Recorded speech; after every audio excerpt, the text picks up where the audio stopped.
China's hegemony, not only in Asia, but in the world, is ending. A lot of factors like the COVID pandemic and the Chinese Communist Party's own hostile foreign policies have contributed to the mix of the decline of the Chinese empire. One nation, however, has emerged as a beneficiary of China's woes and an accelerator of China's problems, rising to glory in the wake of China's burning ashes.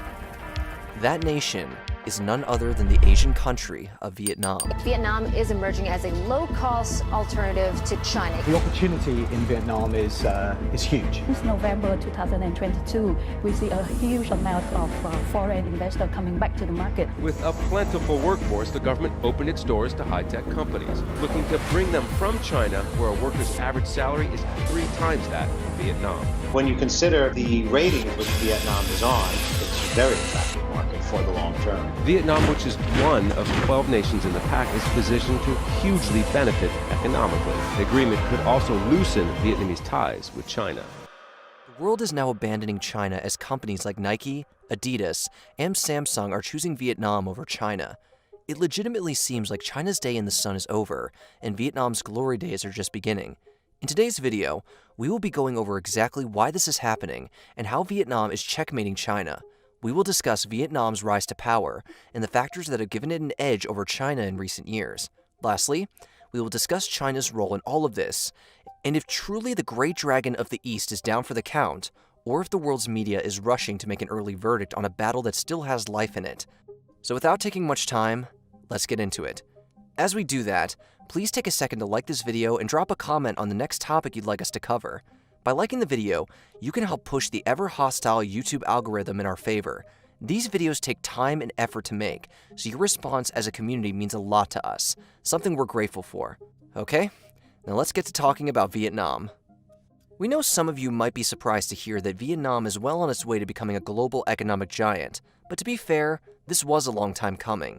Vietnam has always been living in the shadows of other Asian nations like China and India, but that's not to say it hasn't been, if not more progressive with its economy.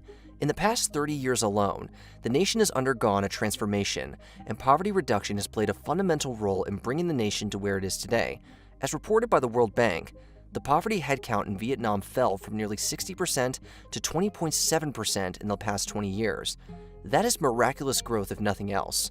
From within the shadows, it seems like Vietnam has quietly transitioned from being one of the poorest global economies to one of the fastest growing with room for even more growth.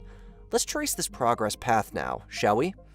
Most people, especially here in the United States, are only familiar with Vietnam because of the Vietnam War that went on from 1954 to 1975. The war was a long, drawn-out conflict that pitted the communist government of North Vietnam and its allies in South Vietnam, known as the Viet Cong, against the government of South Vietnam and its principal ally, the United States. The war ended up being a proxy war between Russia and the US in what was almost an idealistic war, a battleground for the Cold War. Most Americans will remember it as a costly affair that showed the fighting spirit of the Vietnamese people, even against a superior power. Well, after the US military retreated from Vietnam in 1975, the country's economy experienced severe developmental issues, resulting from the inefficiencies of a centrally planned economy, residual war effects, and low productivity rates that made it import dependent. These issues stifled growth, making the Asian nations suffer economically on top of all the instability that came with decades of post-war fever. To add to that boiling mess of hot Cheetos, Vietnam's invasion of Cambodia in 1979 to remove the Khmer Rouge government complicated the economic woes the country was already suffering from by redirecting resources to the war effort. These are resources that the struggling nation could have used for its people, but no, they were being used to fund yet another war. As a result of this, Vietnam faced the wrath of the international community, which condemned such actions.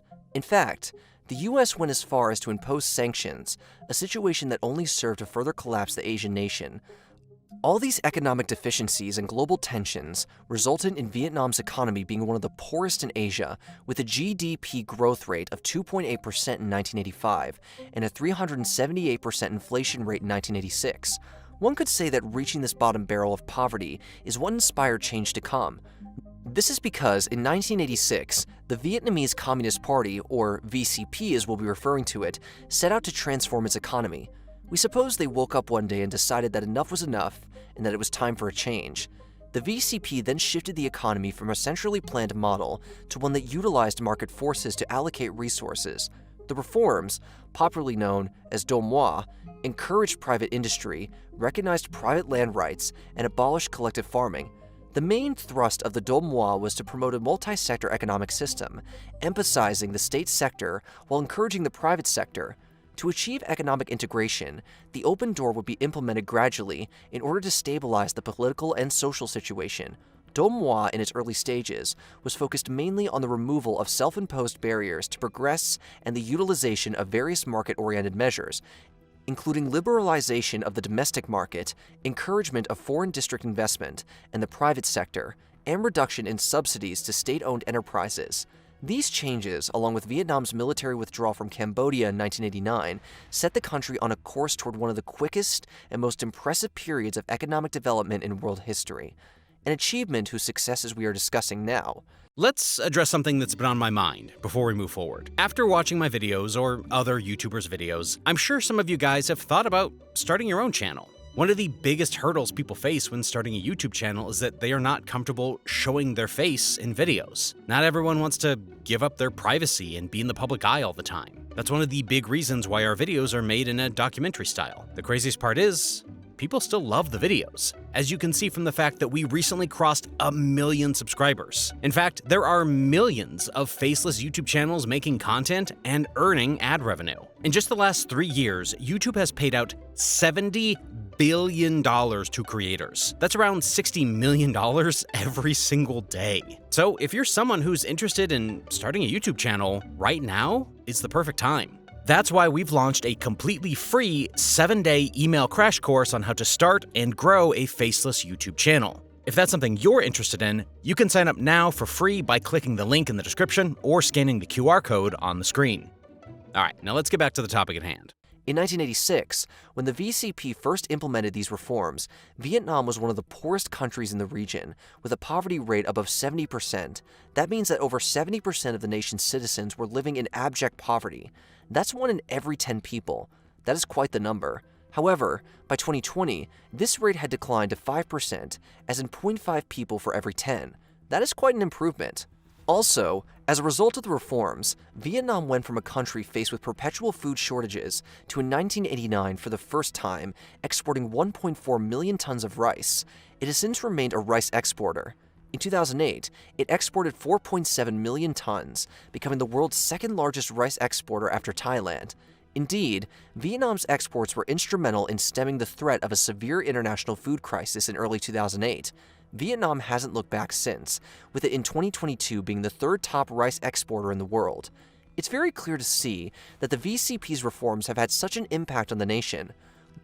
Looking at the numbers, you can see that in the 2010s alone, over 10 million people were rescued from the jaws of poverty by these VCP reforms. In less than a 30-year period as well, the country's GDP per capita also increased nearly tenfold, from under $300 in the 1980s to $2,800 in 2020.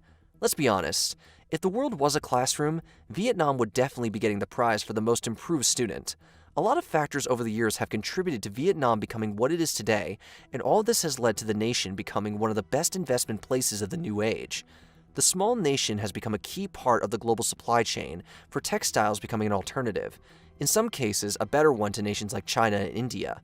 The manufacturing capabilities of Vietnam have been so great that footwear and textiles made up 18% of its exports in 2018, while electronics and electrical equipment made up 40%. This number has only risen, getting higher and higher over the years. As this number has risen, so has Vietnam's relevancy so far as manufacturing is involved. This relevancy has been so much so that major companies like Adidas, Nike, and Samsung, among many others, now have a manufacturing presence there. As a result of this, it is no surprise that Vietnam's foreign direct investment has grown over 200 times since 1986, from $40,000 in 1986 to around $15.8 billion in 2018. Meanwhile, its exports increased by 19% from 2020 to 2021 and have only grown higher to date. Vietnam's growth in the region is now directly affecting and competing with China, the world's current biggest manufacturing hub. Vietnam has been growing at a steady pace and in silence, with its own economic growth eclipsing China in relation to its own economy. That means that even though China still outpaces Vietnam by far, Vietnam's growth rate has been higher than China's and higher than any Asian nation overall.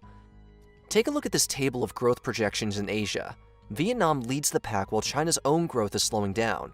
There almost seems to be a direct inverse correlation to the success of Vietnam and the misfortunes of China. It seems that as China slows down and loses out on growth, Vietnam is growing and developing more. Is there a direct relation? Well, we think yes and no. Let us explain. Firstly, the yes part. An undeniable fact of the matter is that part of Vietnam's growth, a huge part of it, is due to the great power competition between the United States and China. The rising tensions between the world's two most powerful countries, the United States and China. Game on here. A trade war between the United States and China is here. It's real. At the stroke of midnight, the U.S. hit China with tariffs on $34 billion worth of goods. A battle between China and the U.S. over the self-governing island nation could result in devastating mutual losses. So we don't have trade, we don't have anything near free trade with China. We've opened up our markets to the Chinese for 25 years. This is my point. Tensions between China and the United States, as I mentioned, are running high. Their defense chiefs are in a war of words. It's China's fault. And you know what? It's not Joe's fault that it came here either. It's China's fault. You see, in the past couple of years, as the tension between the United States and China has grown, the Chinese Communist Party has taken a less business-friendly posture. American businesses operating within China have found themselves on the short end of the stick as they have faced tons of retaliatory measures from the Chinese government, almost as a punishment for the US government hostilities. Let us give you a simple example. After Micron, an American tech company, rebuffed a 2015 takeover attempt by a Chinese state-owned company, it watched with disbelief as its innovations were stolen and copied by a Chinese competitor, and its business was blocked from China. It is China's treatment of American companies like Micron that contributed to former US President Donald Trump's decision to unleash a punishing trade war with the world's second-largest economy, a fight he said would halt Beijing's use of unfair practices to undermine the United States. Another example is the Marriott Hotel incident, an incident that shows that China has and will retaliate against companies it is displeased with. After Marriott had referred to Taiwan as a separate country on its website, the Beijing government shut down its online reservation site in China for a week. The company then had to issue an apology in an attempt to rectify the matter. The chief executive, Arne Sorensen, wrote in a statement on the company's website saying, "Marriott International respects and supports the sovereignty and territorial integrity of China. We don't support anyone who subverts the sovereignty and territorial integrity of China, and we do not intend in any way to encourage or incite any such people or groups. We recognize the severity of the situation and sincerely apologize." These are all examples of how the Chinese government could easily and has been making life difficult for American companies. Things like slowing down the permitting process for new stores or imposing stiff fines for minor infractions have not been known to be foreign. Add to the mixture the harsh zero-COVID policies that China has been putting into place, and what we have left is nothing short of a horrible business environment for most companies, particularly US ones. This has left companies feeling limited, insecure, and seeking alternative supply chains in a bid to reduce risk if and when any disruptions occur. Perhaps it is no wonder then that in 2021 alone, more than 11,000 foreign firms canceled their company registration in China. That's a big number. Others like Apple, Samsung, and Hasbro, which have had significant and long-standing manufacturing operations in China, have decided to reduce their operations in the country. And you know who they turn to in all of this? Sweet, reliable Vietnam. All this makes us think that Vietnam is the sweet best friend who capitalizes when a toxic couple breaks up and then ends up getting the girl. You know, your typical rom-com plot. In this case, Vietnam got the US, or rather a good portion of the business that the US was giving China. Vietnam has really benefited as major companies have moved their manufacturing there to take advantage of the low costs, developed infrastructure, supportive business environment, and success in mitigating the economic effects of COVID-19. For instance, Foxconn, the prominent electronic manufacturer that contracts with all major technology companies, including the behemoth Apple, announced it would invest $300 million in a new factory in northern Vietnam. Another giant, Google, has announced recently that it plans to ship as much as half of the production of its Pixel phones to Vietnam, while Microsoft has utilized Vietnam for some of its Xbox production. A few years ago, these corporations would have exclusively produced these items in China, but now, Vietnam is getting a big piece of the cake. The fact that these companies are also investing in factories and the like in Vietnam means that this is not a fad, but a long-term commitment that will only serve to benefit Vietnam more as the years progress. The Asian nation's growth, however, had not just been due to the US-China trade deficiencies. There have been other pull factors that have made Vietnam an attractive choice. Let's get into those, shall we? Smartphones and other gadgets are manufactured in China these days. But what about Vietnam? Vietnam's economy jumped by 8% this year. The PVHs, even the Adidases and the Columbia Sportswears, they've all sourced product out of Vietnam, and they have been doing that for years. It's emerging as an alternative to China with its tax incentives and cheaper workforce. The U.S. is importing 40% more from Vietnam than this time last year, while imports from China down 13%. Okay, we've warmed you up on the successes of Vietnam. So we know you're asking yourself now, saying, how did this growth miracle happen? Other than the opportunistic approach it took with the US-China trade war, Vietnam has had other factors accelerate its growth. Analysts from the World Bank think that the nation's entire growth can be condensed together into three main factors we're about to dive into right now. The first of these factors is the simple fact that due to the VCP's policies, Vietnam has thoroughly embraced trade liberalization with gusto, with 95% of Vietnamese people agreeing to say that trade is good in a 2014 Pew Research survey. It makes sense that the people think so, because trade and globalization have been incredibly good for the nation. Vietnam's exceptionally globalized economy is a result of its focus on exports for economic growth. Over the past 20 years, Vietnam has signed numerous free trade agreements in order to become a contender on the global stage. In 1995, Vietnam joined the ASEAN Free Trade Area. In 2000, it signed a free trade agreement with the US, and in 2007, it joined the World Trade Organization. Since then, further ASEAN agreements followed with China, India, Japan, and Korea, and recently the amended Trans-Pacific Partnership went into effect. These agreements were made with the hope of gradually lowering the tariffs imposed on both imports and exports to and from Vietnam, thereby making it more trade-friendly, and making the trading itself cheaper to do. Suffice it to say, this has worked out quite well. Like China before it, Vietnam has opened up its cheap labor market to foreign investors and become a hub for low-cost manufacturing. The country is now a major exporter of electronics and apparel, with the United States and China as the main destinations for its goods. In order to make those goods, Vietnam is a major importer of machine parts and natural resources from South Korea and China. All of this has seen Vietnam's GDP per person grow from about $1,500 in 1990 to about $6,500 today. Quite the significant rise if we do say so ourselves. Also, unlike in some fast-growing economies, its new prosperity has been shared in the nation. The proportion of people in extreme poverty fell from above 70% in the early 1990s to around 10% in 2016. The World Bank credited the jobs created by Vietnam's export sector for this remarkable poverty reduction in a recent report.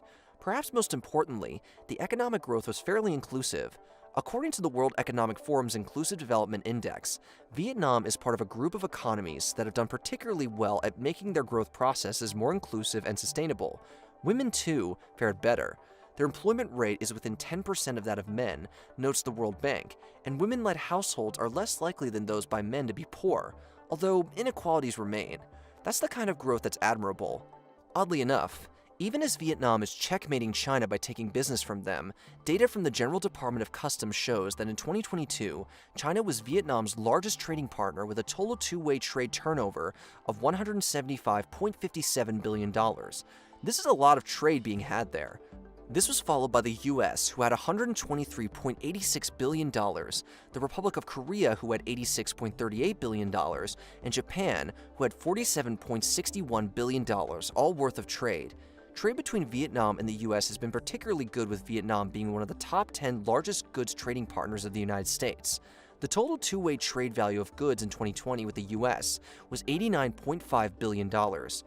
Goods exports to Vietnam from the US totaled $9.9 billion, while goods imports from Vietnam totaled $79.6 billion.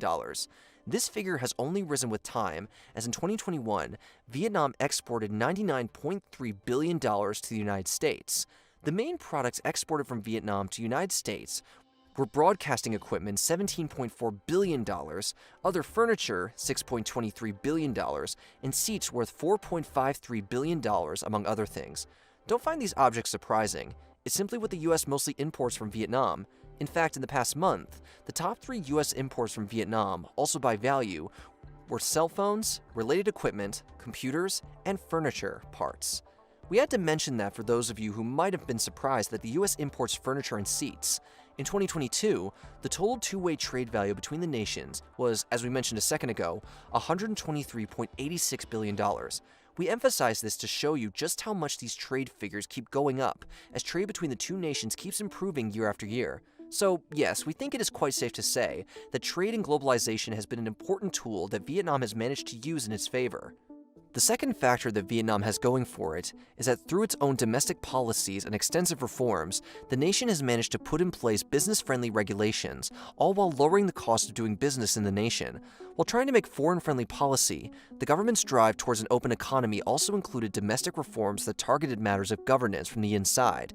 In 1986, the country created its first law on foreign investment, enabling foreign companies to enter Vietnam. Since then, law firm Baker & McKenzie said in a 2016 report, the law has been revised a number of times, mainly to adopt a more pro-investor approach while aiming to reduce administrative bureaucracy and better facilitate foreign investment into Vietnam. This has worked, seeing as that the foreign direct investment in Vietnam averaged $7.29 billion from 1991 until 2023, reaching an all-time high of $27.72 billion in December of 2022. These were astonishing figures, and of course, they did not go unnoticed in international rankings. In the World Economic Forum's Global Competitiveness Report, Vietnam rose from 77th place in 2006 to 55th in 2017. In the World Bank's Ease of Doing Business rankings, meanwhile, Vietnam rose from 104th place in 2007 to 68th place in 2017. Last year, the bank said, Vietnam made progress on everything from enforcing contracts, increasing access to credit and electricity, paying taxes, and trading across borders. That's quite an achievement to make, and that is all thanks to Vietnam's own domestic reforms.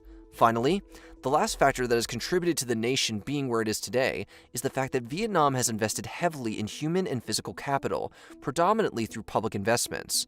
The Asian nation has truly invested a lot in its human capital and infrastructure.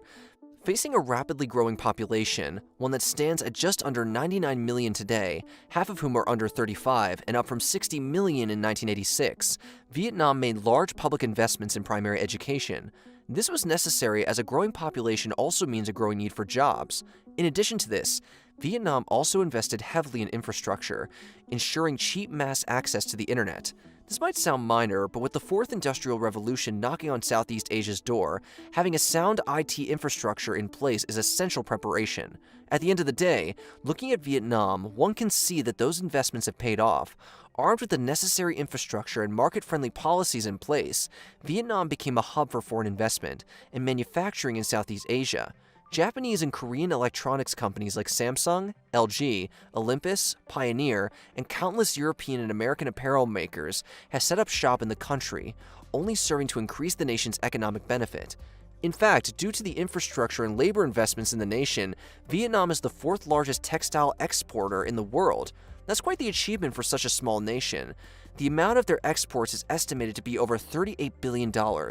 Specialization, modernization, and the manufacture of high-quality products are their primary goals to compete in this competitive market, and it definitely is working out for them. The nation's textile industry is made up of the downstream sector, fiber production, and upstream garment manufacturing. Growing garment exports to the United States, Japan, the European Union, and South Korea are a significant component fueling the expansion of Vietnam's textile sector as it keeps growing. It will be no surprise to see Vietnam directly rivaling China in the textiles industry in the years to come, as the company is on what can only be described as an unbelievable growth spurt. These three factors have collectively led Vietnam's GDP growth to increase, with it being at least 5% per year, and just last year, it peaked at a whopping 8%. This is in stark comparison to China, which grew from just 2.99%, its lowest since 1990. Just looking at this graph of Vietnam's GDP growth shows a tale of nothing but progress and increase. With such rapid economic growth over the years, the country has grown from one of the poorest countries in the world to a comfortably middle-income one. So, all this said, is there anything that can stop Vietnam from checkmating China? Despite all the high praise that we carry for Vietnam, the nation still faces severe hurdles to future growth. Perhaps the most important and the most limiting factor to the nation's ability to properly checkmate China is the country's population size.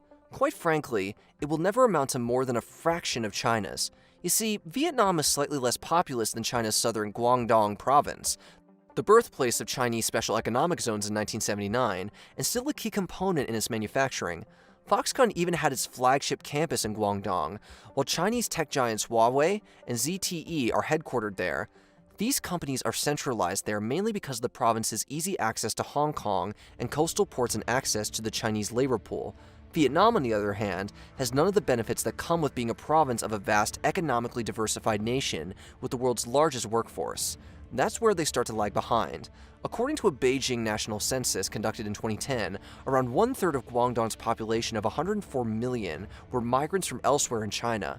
While Vietnam's rural population of around 65% certainly leaves room for urban migration to bolster manufacturing, the country lacks China's hundreds of millions of people ready to travel to fill positions as they arise. The factories in the Pearl River Delta churning out iPhones and Nike sneakers can rely on a steady stream of migrants from across China to man the assembly lines, while Vietnam has only itself to turn to. With a small population, what this means is that as the growth intensifies, Vietnam might not be able to keep up with demand based on the simple fact that it will run out of labor. This puts a cap on the level of growth they can experience.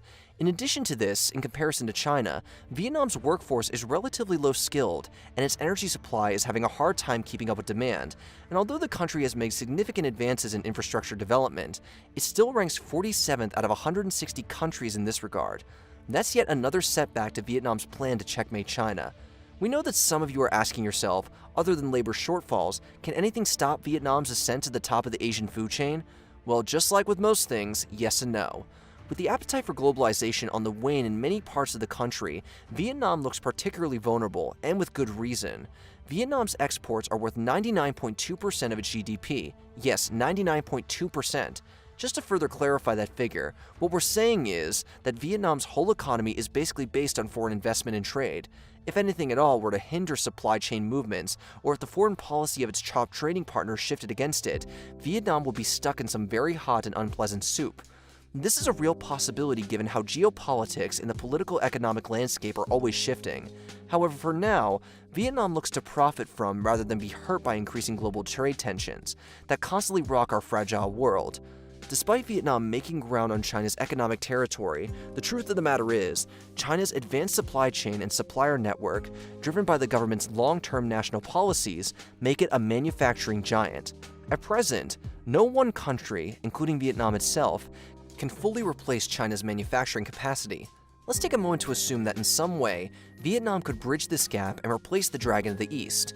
Even if this were possible, it most certainly would not happen overnight.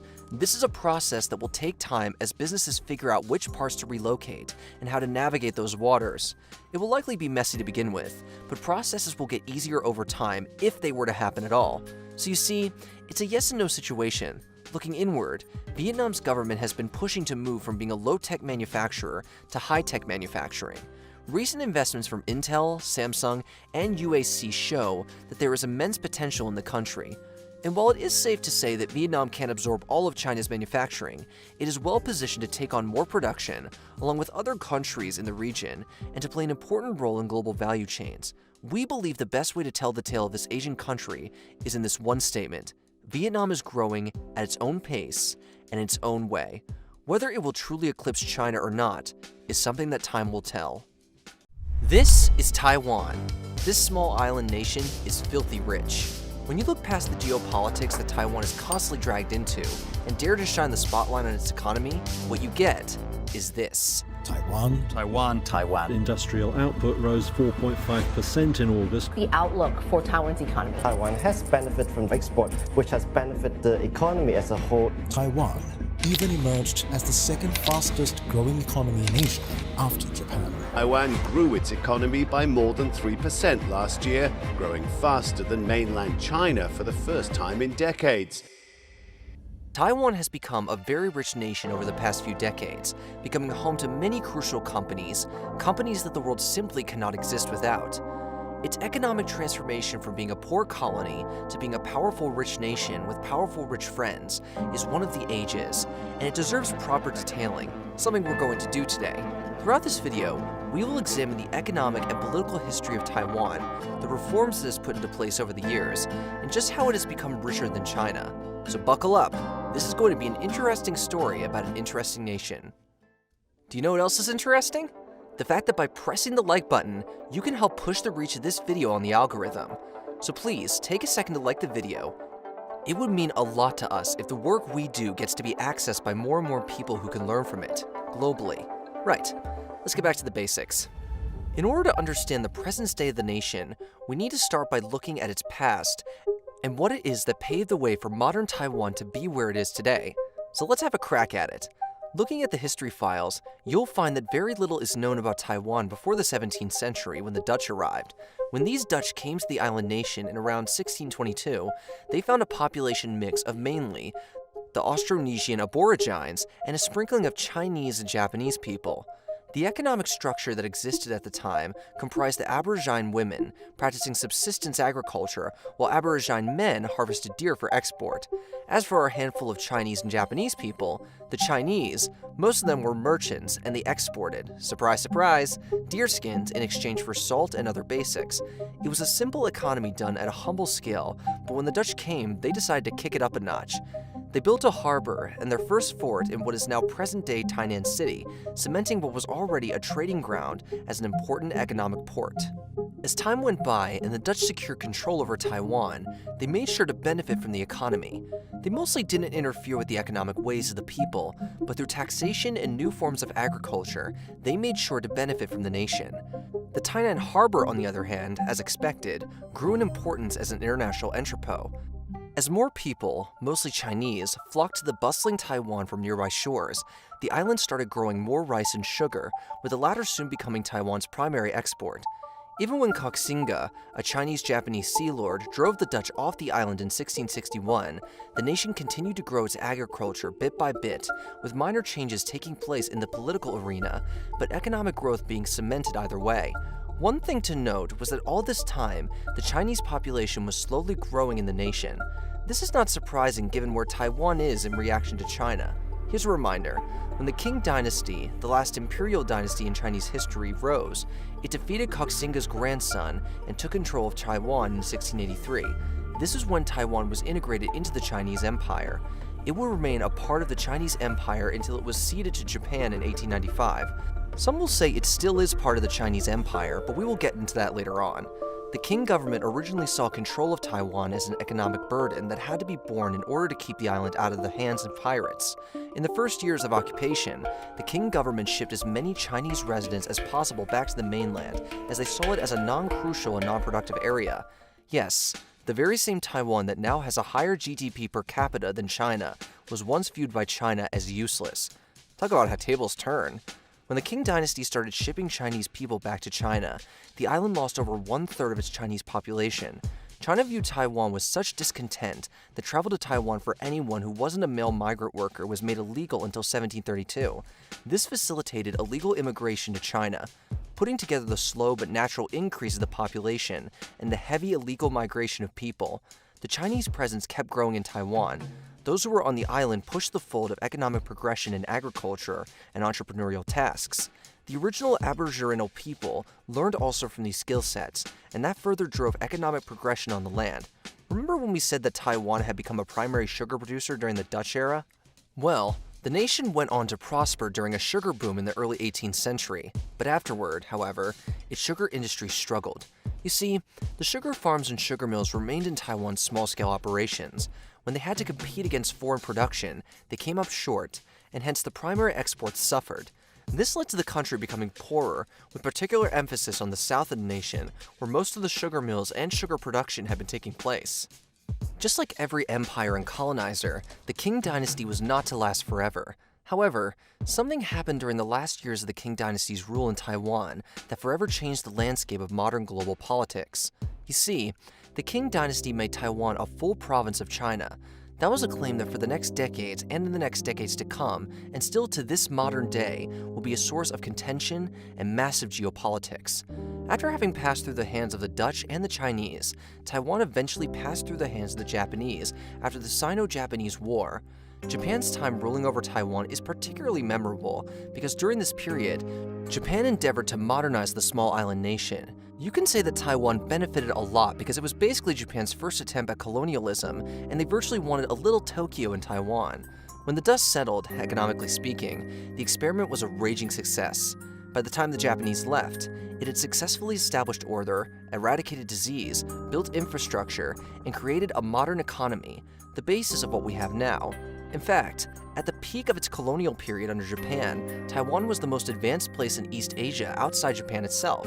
Japan came with the mindset that they were going to magnify what was already working and then remove all the barriers that existed. To this end, agriculture in Taiwan received a major boost.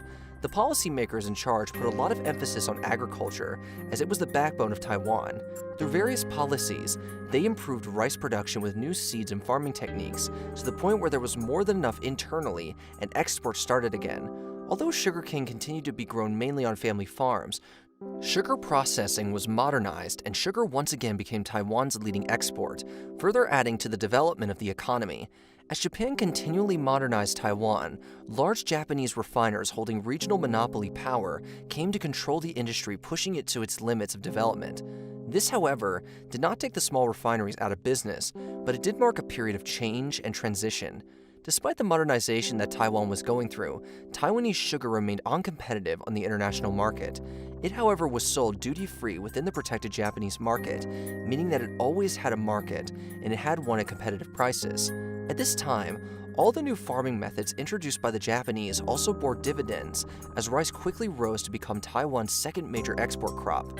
Under Japanese rule, Taiwan's agricultural output shot up so high that by 1930, almost half of Taiwan's agricultural production was being exported. It wasn't just agriculture that prospered. The whole nation underwent a wave of modernization. Everything that could be developed was developed. The railroads that Taiwan barely had were expanded by a factor of almost 10 times just to propel the nation ahead. With new industries booming everywhere and trade expanding, Taiwan was electrified, which further served to grow said industries. Along with the railway that ran the length of the nation, modern roads and bridges were built. A modern land survey was carried out to better utilize available land and develop it. Large rents were eliminated, and those receiving these rents were compensated with bonds by the Japanese policymakers. To add to all this, several banks were established, and reorganized irrigation districts began borrowing money to make improvements. Since many Japanese soldiers had died of disease, improving the island's sanitation and disease environment was also a top priority, and that was done to perfection. One of the resulting effects of this was that the population size grew quickly because the death rates due to failing health systems had fallen. It is no exaggeration to say that in this period, Taiwan became a bustling hub of glory, second only to Japan itself in the region. This was further cemented by the fact that growth in Taiwan's per capita economic product during this colonial period roughly kept up with that of Japan. The native Taiwanese population's per capita consumption grew about 1% per year, slower than the growth in consumption in Japan, but greater than the growth in China. Better property rights enforcement, population growth, transportation improvements, and protected agricultural markets caused the value of land to increase quickly, but real wage rates increased little. Most Taiwanese farmers did own some land, but since the poor were more dependent on wages, income inequality increased. It wasn't all rosy though. Remember, Taiwan was a colony, so ultimately Japan ran the show, and in running the show over their colony, Japan could be, well, rough. At what was their first crack at colonialism, Japanese policymakers put in place harsh punishment to enforce the law.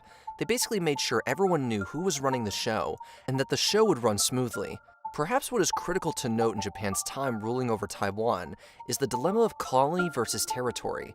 This will come back to play a big role in the future, so let's look at it. Japan struggled over whether to make Taiwan a part of Japan or to allow it to be administratively separate and to some degree self-governing. If they had made Taiwan a part of Japan, things would be very different in the modern age. Global geopolitics would be an entirely different animal. As for whether that would be better or for worse is something that's up for debate. However, the Japanese ultimately didn't assimilate Taiwan. All they did was to force the Japanese language, culture, and heritage on the people. At that point, it felt oppressive, but certain advantages came out of this. For example, it gave them access to science and technology that the Japanese had and a better educational system. These were seeds for economic progress that was to be continued later. Taiwan would go on to also become militarily sound, as during the Second Sino-Japanese War, Taiwan and Japan built several military bases on the island and used them as a base of attack. Eventually, however, Japan lost Taiwan after the Second World War, and the island was rid of the Japanese invaders. Though the Taiwanese people had largely fought together with the Japanese, the island was not entirely devastated post-war as Japan was. The recovery period from the war, however, was slow, and the economy of Taiwan, though not in shambles, was definitely not what it was pre-war. Around this time, things got interesting. In mainland China, war had been raging as the civil war between the nationalists and communists ravaged China. However, as they steadily lost ground to the communist forces of Mao Zedong, Chinese nationalist leaders departed for the island of Taiwan, where they established their new capital. This action marked the beginning of the Two Chinas scenario that left mainland China under communist control and made global politics to this very day a complicated game. The moving of the nationalist encampment to Taiwan, though ending direct military conflict between the two parties in China, marked the beginning of a new age for China. The years following that were hard as Taiwan was experiencing hyperinflation, amongst other things. The island was still also heavily dependent on foreign aid, something which America gladly provided as the world's big brother. But problems in the economy were easy to see and direct to see. On one hand, Taiwan's agricultural economy was left in shambles by the events of the 1940s. What used to be the backbone of the economy was now devastated, with Taiwan now struggling big time. Remember earlier when we said that Japan boosted Taiwan's agricultural markets by making all their goods duty-free? Well, with Japan out of the picture, all those perks went away. Taiwan lost its protected Japanese markets, and the low interest rate formal sector loans to which even tenant farmers had access in the 1930s were no longer available. It was a bad time, and America stepped in to help. With American help, the government implemented a land reform program in a bid to turn the economy around. This program brought some crucial much-needed changes. Firstly, it sold public land to tenant farmers in a bid to empower them. Secondly, it limited rent to 37.5% of the expected harvest and severely restricted the size of individual land holdings, forcing landlords to sell most of their land to the government in exchange for stocks and bonds valued at 2.5 times the land's annual expected harvest. This land was then redistributed. The land reform increased equality among the farm population and strengthened government control of the countryside. Its justice and effect on agricultural investment and productivity are still hotly debated, but at the time the effects were transparent. As Taiwan began to get new wind under its sails, industrialization started to take place. By the last few years of the 1950s, Taiwan had become known for its cheap manufactured exports. These were cheap particularly because they were produced by small enterprises bound together by flexible subcontracting networks. It was the breaking of a new age for Taiwan, as its exports finally became competent on the world stage. This industrialization of Taiwan can mainly be attributed to three crucial factors. These were A, the decline in land per capita, B, the change in export markets, and lastly, C, government policy. You see, between 1940 and 1962, Taiwan's population increased at an annual rate of slightly over 3%. This cut the amount of land per capita in half.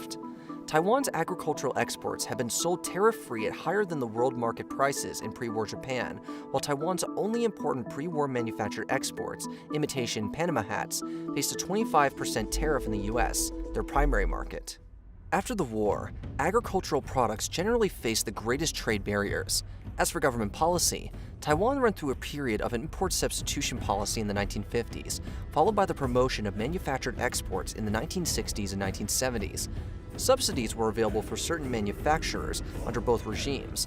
During the import substitution regime, domestic manufacturers were protected both by tariffs and multiple overvalued exchange rates. Under the later export promotion regime, export processing zones were set up in which privileges were extended to businesses that produced products that would not be sold domestically. All this sounds hectic, but it ushered in something glorious. This period in Taiwan's history has now come to be known globally as the Taiwan Miracle.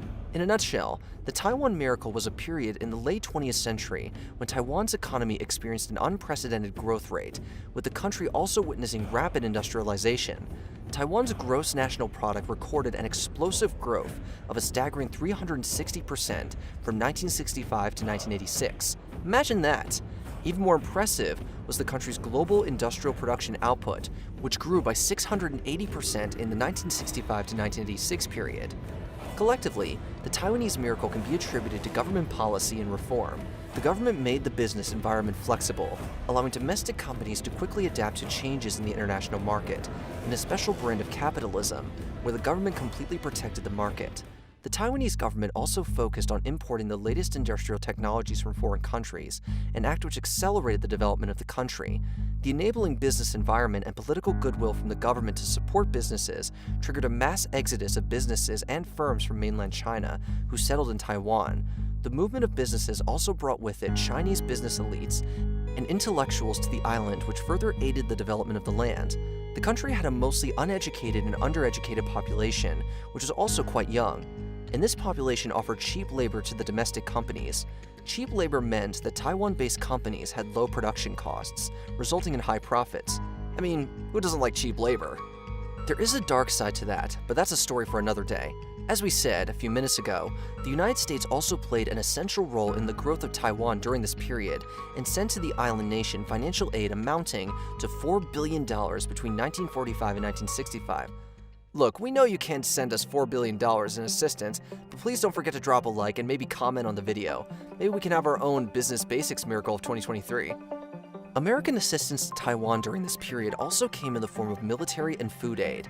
In education, the country aimed to have its citizens fluent in English, Mandarin, and Taiwanese. Mandarin was seen as necessary since it was the official language in mainland China, while English was selected as the country embraced globalization. Primary education, in which 70% of Taiwanese children had participated under the Japanese, became universal, and students in higher education increased manyfold. Yes, quite the growth and quite the period of improvement for Taiwan.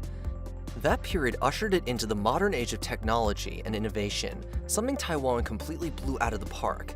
At present, the super-developed technology and manufacturing sectors in Taiwan's diversified economy are part of what places the island state among the richest countries in Asia.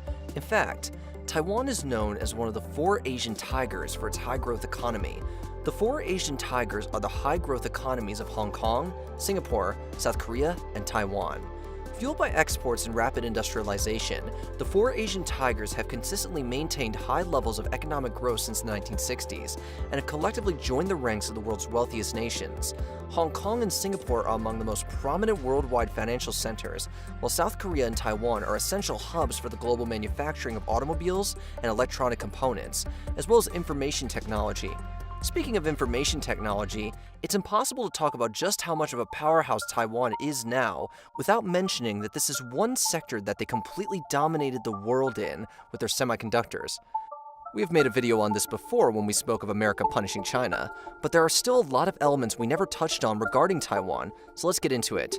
As you probably already know, semiconductors are crucial to the technology that powers the modern world. For decades, Taiwan has stood as the world's leading manufacturer of semiconductor chips. Let's dive deeper into the Taiwanese semiconductor manufacturing industry and examine just how and why it has become indispensable to the world.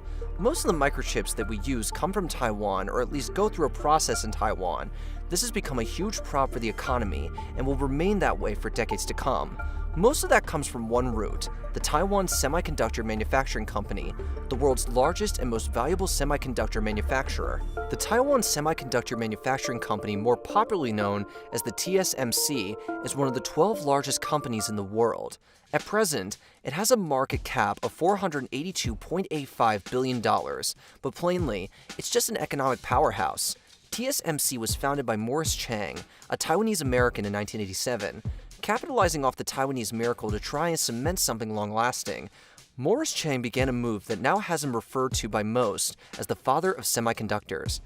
During the Taiwanese miracle, a lot of Western companies were outsourcing their manufacturing needs to Asia, and so Chang relocated to Taiwan to capitalize on that prime golden opportunity.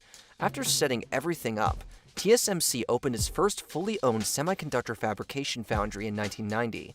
This was followed up by the opening of Taiwan's first 8-inch semiconductor fabrication foundry in 1993. The company then proceeded to open a U.S. fab foundry in 1997 and was able to reach a 1 million wafer capacity. Because of its rapid growth and financial excellence, TSMC became the first Taiwanese firm to be listed on the New York Stock Exchange. TSMC has been growing at a rapid pace, and all this has served to bless Taiwan's economy. The company has pioneered 7nm and 5nm production processes for semiconductor manufacturing and was the first firm to use extreme ultraviolet lithography in semiconductor fabrication processes. The company has grown so large that it has the estimated global capacity to produce 13,300mm equivalent wafers per year. If you don't understand what that means, let us just say this. That's a huge number. TSMC now has subsidiaries in China, the United States, Singapore, and offices in China, Europe, India, Japan, South Korea, and even the United States. You get what we're putting across. The company has now grown super huge, and with it, a good portion of Taiwan's economy. In the sector of semiconductors, not even China can hold a candle to Taiwan now. The company single-handedly accounts for 55.5% of the global semiconductor market share. On top of TSMC, Taiwan also has several other companies like ASE Technology, AU Optronics, Mediatek, Lite-On Technology, and United Microelectronics. These are all $5 billion plus companies that add to the benefit of Taiwan's economy.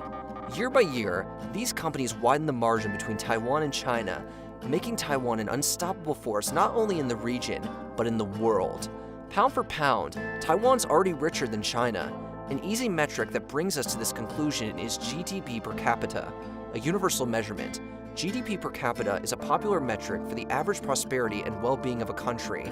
Unlike some other measures of economic productivity, it takes population size into account, allowing easy comparisons between countries with different sizes.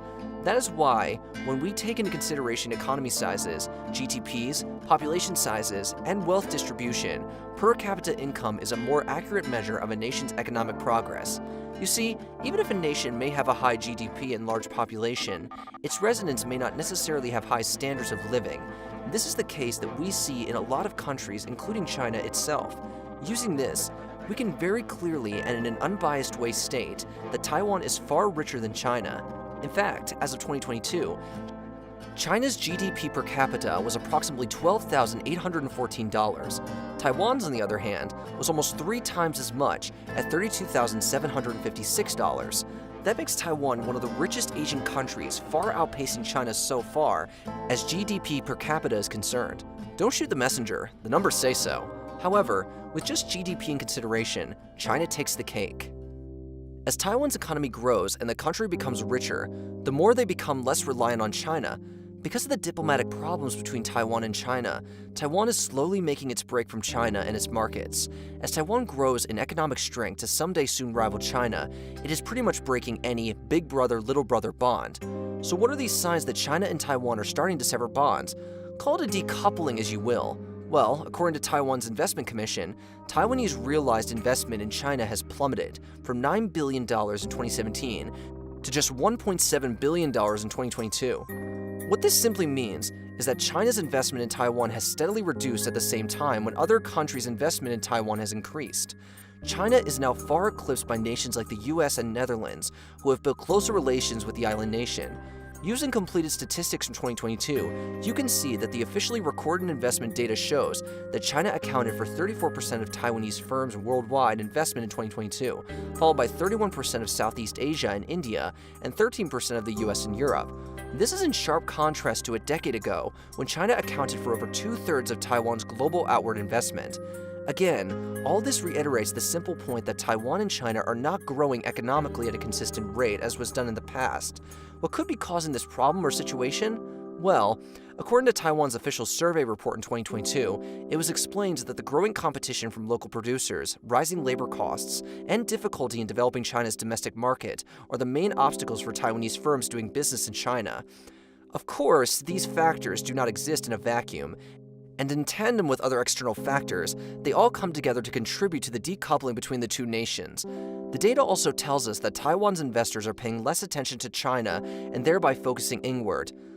Looking at the 2018 to 2019 pre-pandemic data shows us that Taiwanese investment in China fell by over 50% in that period alone. The timing strongly indicates that changing US trade policies toward China played a significant role in the matter. If you don't remember, that period went something like this. We'll take you straight to the White House. The President of the United States announcing new trade tariffs against China. Trade tensions are flaring up between the U.S. and China. Trump announcing plans to increase tariffs on billions of dollars worth of Chinese goods. I happen to think that tariffs for our country are very powerful. You know, we're the piggy bank that everybody steals from. Just to recap, between July 2018 and May 2019, Washington delivered 4 rounds of higher tariffs on Chinese goods. This was because of the political dynamics that were taking place between the two administrations. In a bid to not get caught in the crossfire that threatened to hurt them with friendly fire, China-based Taiwanese firms, especially those in the information and communication technology industry, shifted some production and export capacity from China to Taiwan and other developing countries, notably Vietnam.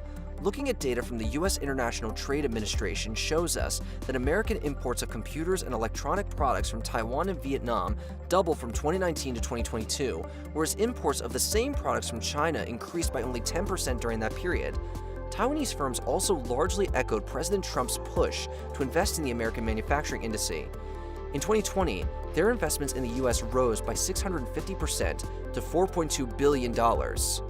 The investments continued to grow, amounting to $11 billion in 2022, and making the U.S. Taiwan's third largest outward investment destination after China and Singapore, according to Taiwan's Investment Commission.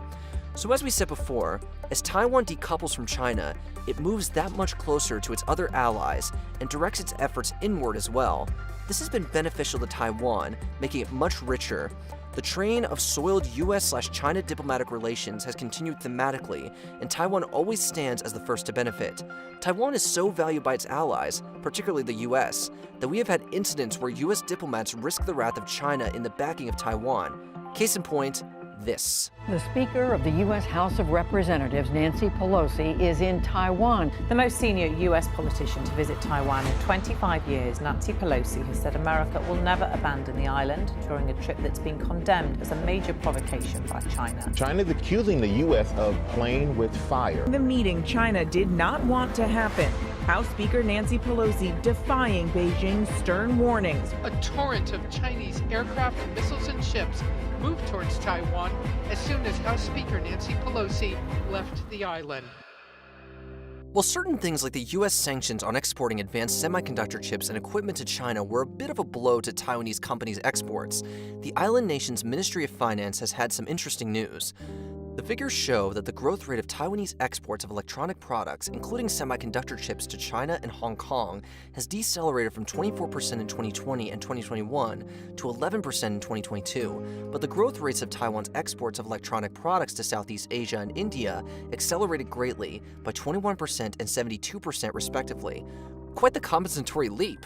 On top of its own direct influence, Taiwan's growth has also had an indirect influence on China's economy. Take this situation for example. Taiwan's export of semiconductor chips to India for the final assembly could grow further after Apple decided to shift iPhone production to India. Apple is a main contributor to Taiwan's exports of semiconductor chips to assemble devices in a third country, and India is expected to account for 50% of iPhone production by 2027, up from 5% at present. That will increase the market for Taiwan and make the country even richer and more solid. But this market is not being created out of thin air. It's being taken from somewhere. Where exactly? Well, China. China's exports will suffer from the loss of its global factory status, and they will suffer a lot. Chinese firms have a particularly strong reliance on importing Taiwanese semiconductor chips, and that'll make them vulnerable during the decoupling of the cross-strait production network. With China's domestic economy suffering from a stagnant real estate market and weak private consumption, dwindling exports will only add hail to the snowstorm. This reduction in economic activity at the same time that Taiwan is soaring shows the reason why day by day, Taiwan is claiming the wealth throne from China. It also seems that somehow, the decoupling from China isn't affecting Taiwan adversely, despite it doing the same to China. Taiwan's overall trade posted positive growth in 2022, while China's exports and imports declined by 10% and 8% respectively. One of the likely outcomes that have been thought to occur from this decoupling is the fact that China might want to retaliate against Taiwan. One of the ways they could likely do this is through the termination of the Economic Cooperation Framework Agreement. This Economic Cooperation Framework Agreement is a free trade agreement between the governments of the People's Republic of China and Taiwan that aims to reduce tariffs and commercial barriers between the two sides, as well as improve cross-strait relations. However, Taiwan's merchandise exports to China which benefited from the lower tariffs in ECFA, accounted for only 5% of Taiwan's total exports. As such, the impact of ending ECFA on Taiwan's economy might be restrained. That's a nice way of us saying it really wouldn't be as effective as hoped for. Another method of retaliation unique to China in this case is, well, war. You know we can't entirely conclude the Taiwan/China discussion without talking about, well, war. There is a small chance that China can just try to annex Taiwan, as it already claims that it's part of its territory. We went over this earlier. We're sure you remember. China's President Xi Jinping has even publicly stated that Taiwan should be under no illusion of independence. His exact words this year were, "We should actively oppose the external forces and secessionist activities of Taiwan independence. We should unswervingly advance the cause of national rejuvenation and reunification." As much as China hasn't launched an attack on Taiwan, it would be ignorant to ignore China's provocations for several reasons. China has long since been known to be unpredictable, and to assume President Xi Jinping's actions is a mistake. As Taiwan keeps growing in wealth and power, it's not unfathomable to think that China would want access to the famous semiconductor technology from its renegade province. However, if China invaded Taiwan and TSMC were destroyed, Beijing would face a situation in which it had no significant access to EUV technology, no ability to mass-produce leading-edge semiconductors, and crippling economic sanctions that would cut it off from much of the global economy. It would be a catastrophic situation on all sides. All that said, the actual risk of imminent Chinese military action against Taiwan remains low. Beijing always flexes military muscle when the highest-level US and Taiwanese officials meet face-to-face, as it did with Speaker Pelosi's visit and then Speaker McCarthy's visit to Taiwan. It is much more likely that this stance between Taiwan and China will keep taking place in the shadows, and in the meantime, Taiwan's wealth is only set to grow. Back to the question. Why is Taiwan becoming richer at a faster pace than China? Well, at least when it comes to GDP per capita. A part of the reason is the fact that China is very corrupt, and that erodes national wealth and destabilizes economic structure. Taiwan is corrupt too, as is every country on Earth, but where the Corruption Perceptions Index for the public sector showed 32 points in Taiwan for 2022, China's rating is far worse. China's point score was 55 points. Just for clarity, how the Corruption Perceptions Index works is, the higher the figure, the worse the rate of corruption. So yes, China's rate of corruption is almost 172% worse than Taiwan's. Corruption has eroded China's economy, and it continues to drag the country behind. Don't just think of over-the-counter corruption either. We're talking about corruption that can impose economic damages both directly, such as in cases of tax evasion, money laundering, and other illicit activities, and indirectly by distorting market mechanisms, increasing the cost of business, and discouraging competition. For you to understand this thoroughly, realize that in a 2018 report, the United Nations suggested that corruption across the world costs at least $2.6 trillion, or 5% of the global GDP. The same report also noted that businesses pay more than $1 trillion in bribes every year. You don't need us to tell you how substantial those figures are. For China, one calculation from 2001 pegged the cost of corruption at 14.5% to 14.9% of China's GDP between 1999 and 2001. A more recent estimate from 2010 put the financial cost of corruption for China at 10% of its GDP. That means a tenth of China's annual money is lost in bribes. Yikes. It's no wonder that bribery imposes significant challenges for China. Official government figures show that of the officials arrested in 2018 for corruption, 17 people received bribes of at least $1.47 million, and 5 have taken bribes of $14.7 million or more.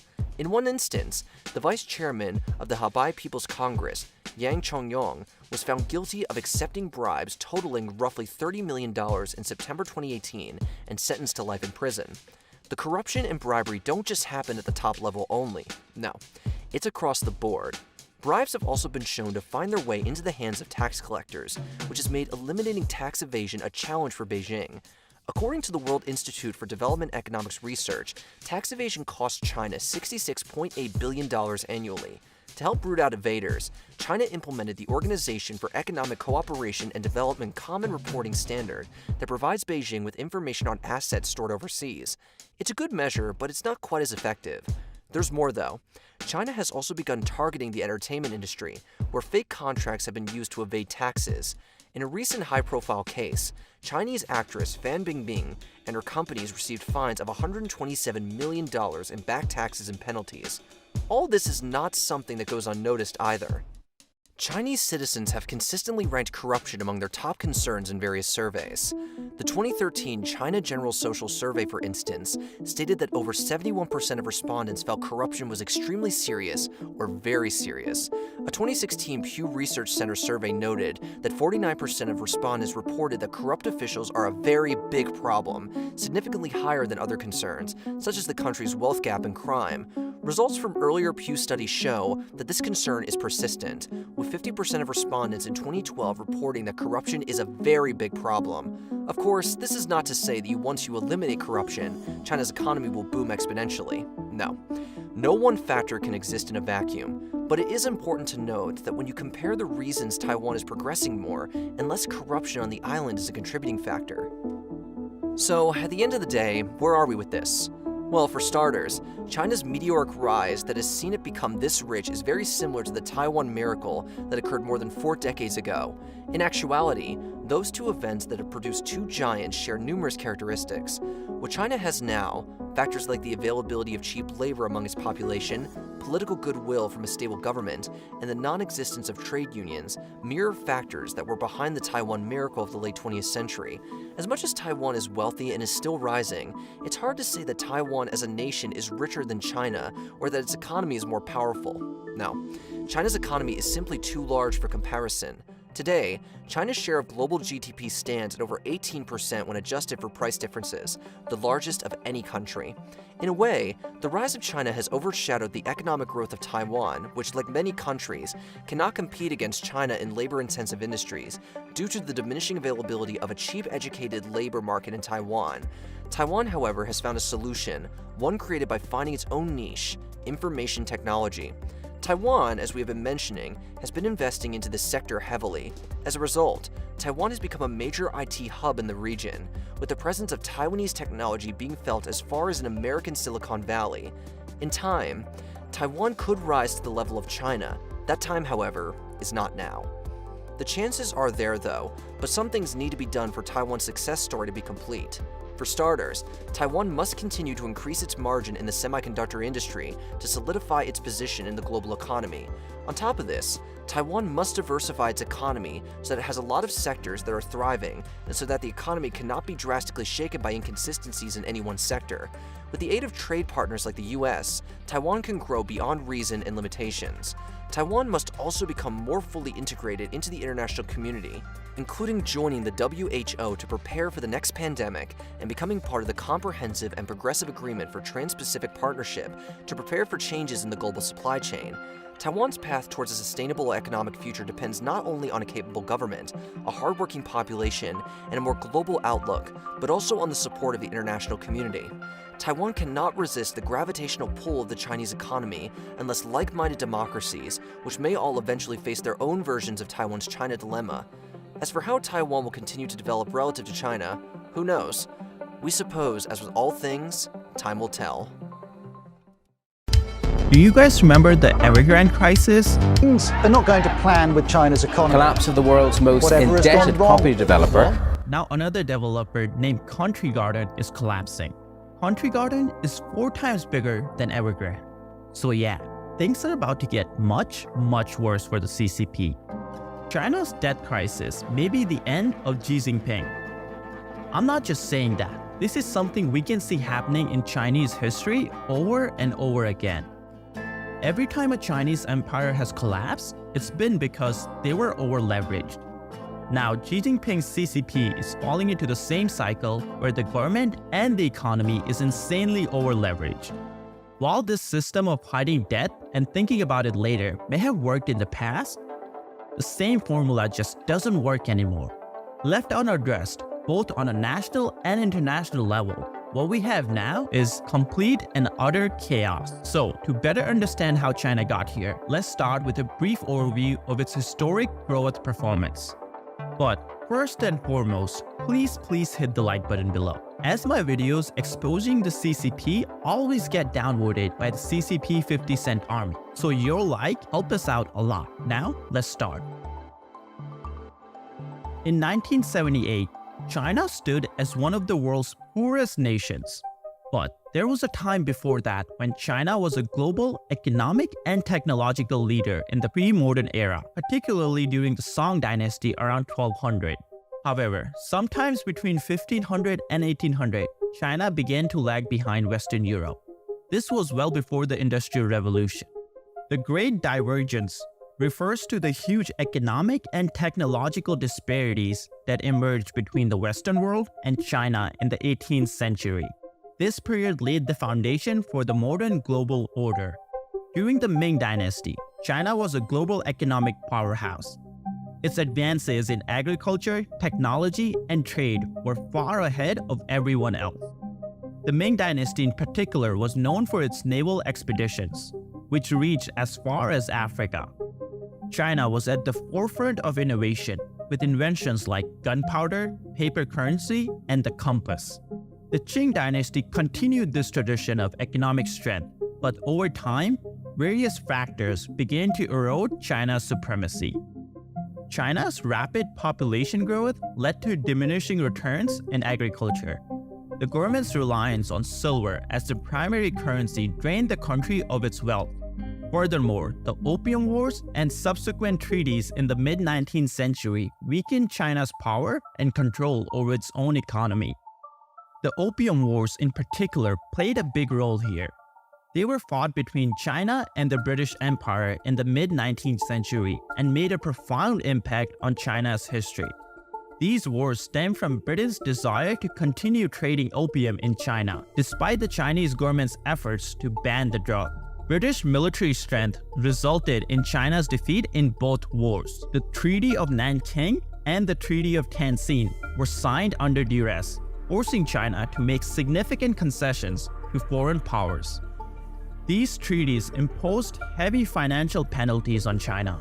They included reparations, indemnities, and the handing over of Hong Kong to Britain. The debt China accrued during this period was immense, draining the nation's finances. The consequences of this debt were multifaceted. First, it led to economic hardship for China, as a significant portion of its revenue was diverted to repay foreign powers. Secondly, these unequal treaties undermined China's sovereignty and further weakened the Qing dynasty's authority, contributing to domestic unrest. Meanwhile, Western powers like Britain and France were expanding their empires through colonization and trade. The Industrial Revolution gave them a significant technological edge. This period from 1850 to 1950 was marked by economic stagnation and decline in China. Despite the introduction of industrial technologies, continuous civil wars and disruption of World War II prevented substantial advances. As a result, China's per capita GDP actually declined during this period, underlying the magnitude of its economic challenges. A few decades later, the collapse of Qing Dynasty in 1912 marked a pivotal moment in China's history. The country transitioned into a republic, aiming to bring about political and social reforms. However, the transition was ruined by political turmoil, as many warlords and factions fought for control across different regions of China. These warlords sought to finance their operation and maintain control, leading to a controversial financial instrument known as warlord bonds. These bonds were essentially promissory notes issued by warlords, often without the backing of any real assets. They were sold to raise money for warlord activities, further worsening China's debt situation. At the same time, China experienced rampant inflation because of factors like overprinting of banknotes and a lack of fiscal discipline. This high inflation devalued the Chinese currency, making it increasingly difficult to service the mounting debt. The consequences of China's debt crisis at the same time were severe. It led to economic instability, further social unrest, and hindered the republic's ability to implement meaningful change. On October 1st, 1949, the People's Republic of China was proclaimed under the leadership of Chinese Communist Party, with Mao Zedong as its chairman. Now, we did skip over a lot of history around how PRC took over, but That's because we have covered it a dozen times before, so I didn't want to bore you guys. The new government inherited a troubled economic landscape, including a legacy of debt from the previous government. CCP made significant changes in China's approach to debt, with a focus on nationalization of industries and repudiation of some foreign debt. So let's talk about CCP's policy of nationalization first. Key industries like banking, transportation, and heavy manufacturing were brought under state control. Nationalization was seen as a means to consolidate resources and ensure that state had a more direct control over the economy. The new government also made a bold move by just flat out refusing to pay some of the foreign debt incurred by the previous Chinese government. This action, particularly with regards to debt owed to Western powers, marked a significant change from past practices. This refusal was based on the argument that foreign debt was a result of unequal treaties and foreign exploitation. This era marked a turning point in China's economic philosophy. The government emphasized self-sufficiency and embarked on ambitious initiatives like the Great Leap Forward. The aim was to reduce reliance on foreign imports and technology and build a self-reliant industrial and agricultural base. The policy of nationalization and repudiation of foreign debt had a profound impact on China's economic and social landscape. The nation's economy saw a rapid transformation, although with mixed results. These changes set the stage for China's subsequent economic reforms and its emergence as a global economic powerhouse. In the late 20th century, China underwent a remarkable transformation under Deng Xiaoping's Reform and Open Up policy, which aimed to modernize China's economy by introducing market-oriented reforms and encouraging foreign investment. As China opened its door to foreign investment, multinational corporations flocked to the country seeking access to its huge labor force and emerging consumer market. However, alongside this economic boom, China faced a resurgence of domestic debt, particularly from state-owned enterprises, SOEs. These SOEs incurred massive liabilities as they expanded their operations. These debts were often the results of inefficiencies, overcapacity, and mismanagement within the SOEs. Managing the rapidly growing debt crisis became a significant challenge for the Chinese government. They implemented numerous strategies including debt restructuring, mergers, and privatization of some state-owned enterprises. These reforms also included measures such as debt-to-equity swaps, which allowed companies to convert debt into equity, reducing their financial burden. China also prioritized fiscal discipline and risk mitigation. The government implemented stricter financial regulations to control debt issuance and curb risky lending practices. China's economic diversification played a crucial role in overcoming debt challenges. The nation shifted from being solely a manufacturing powerhouse to fostering innovation and investing in technology-driven sectors. Additionally, China's active engagement in global trade and its focus on export-led growth helped generate revenue and reduce its reliance on debt for domestic growth. Infrastructure development became a cornerstone of China's economic strategy.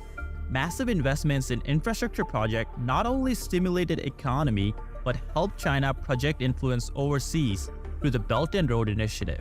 But later in the video, we'll explore how this initiative would come to haunt China's current debt crisis.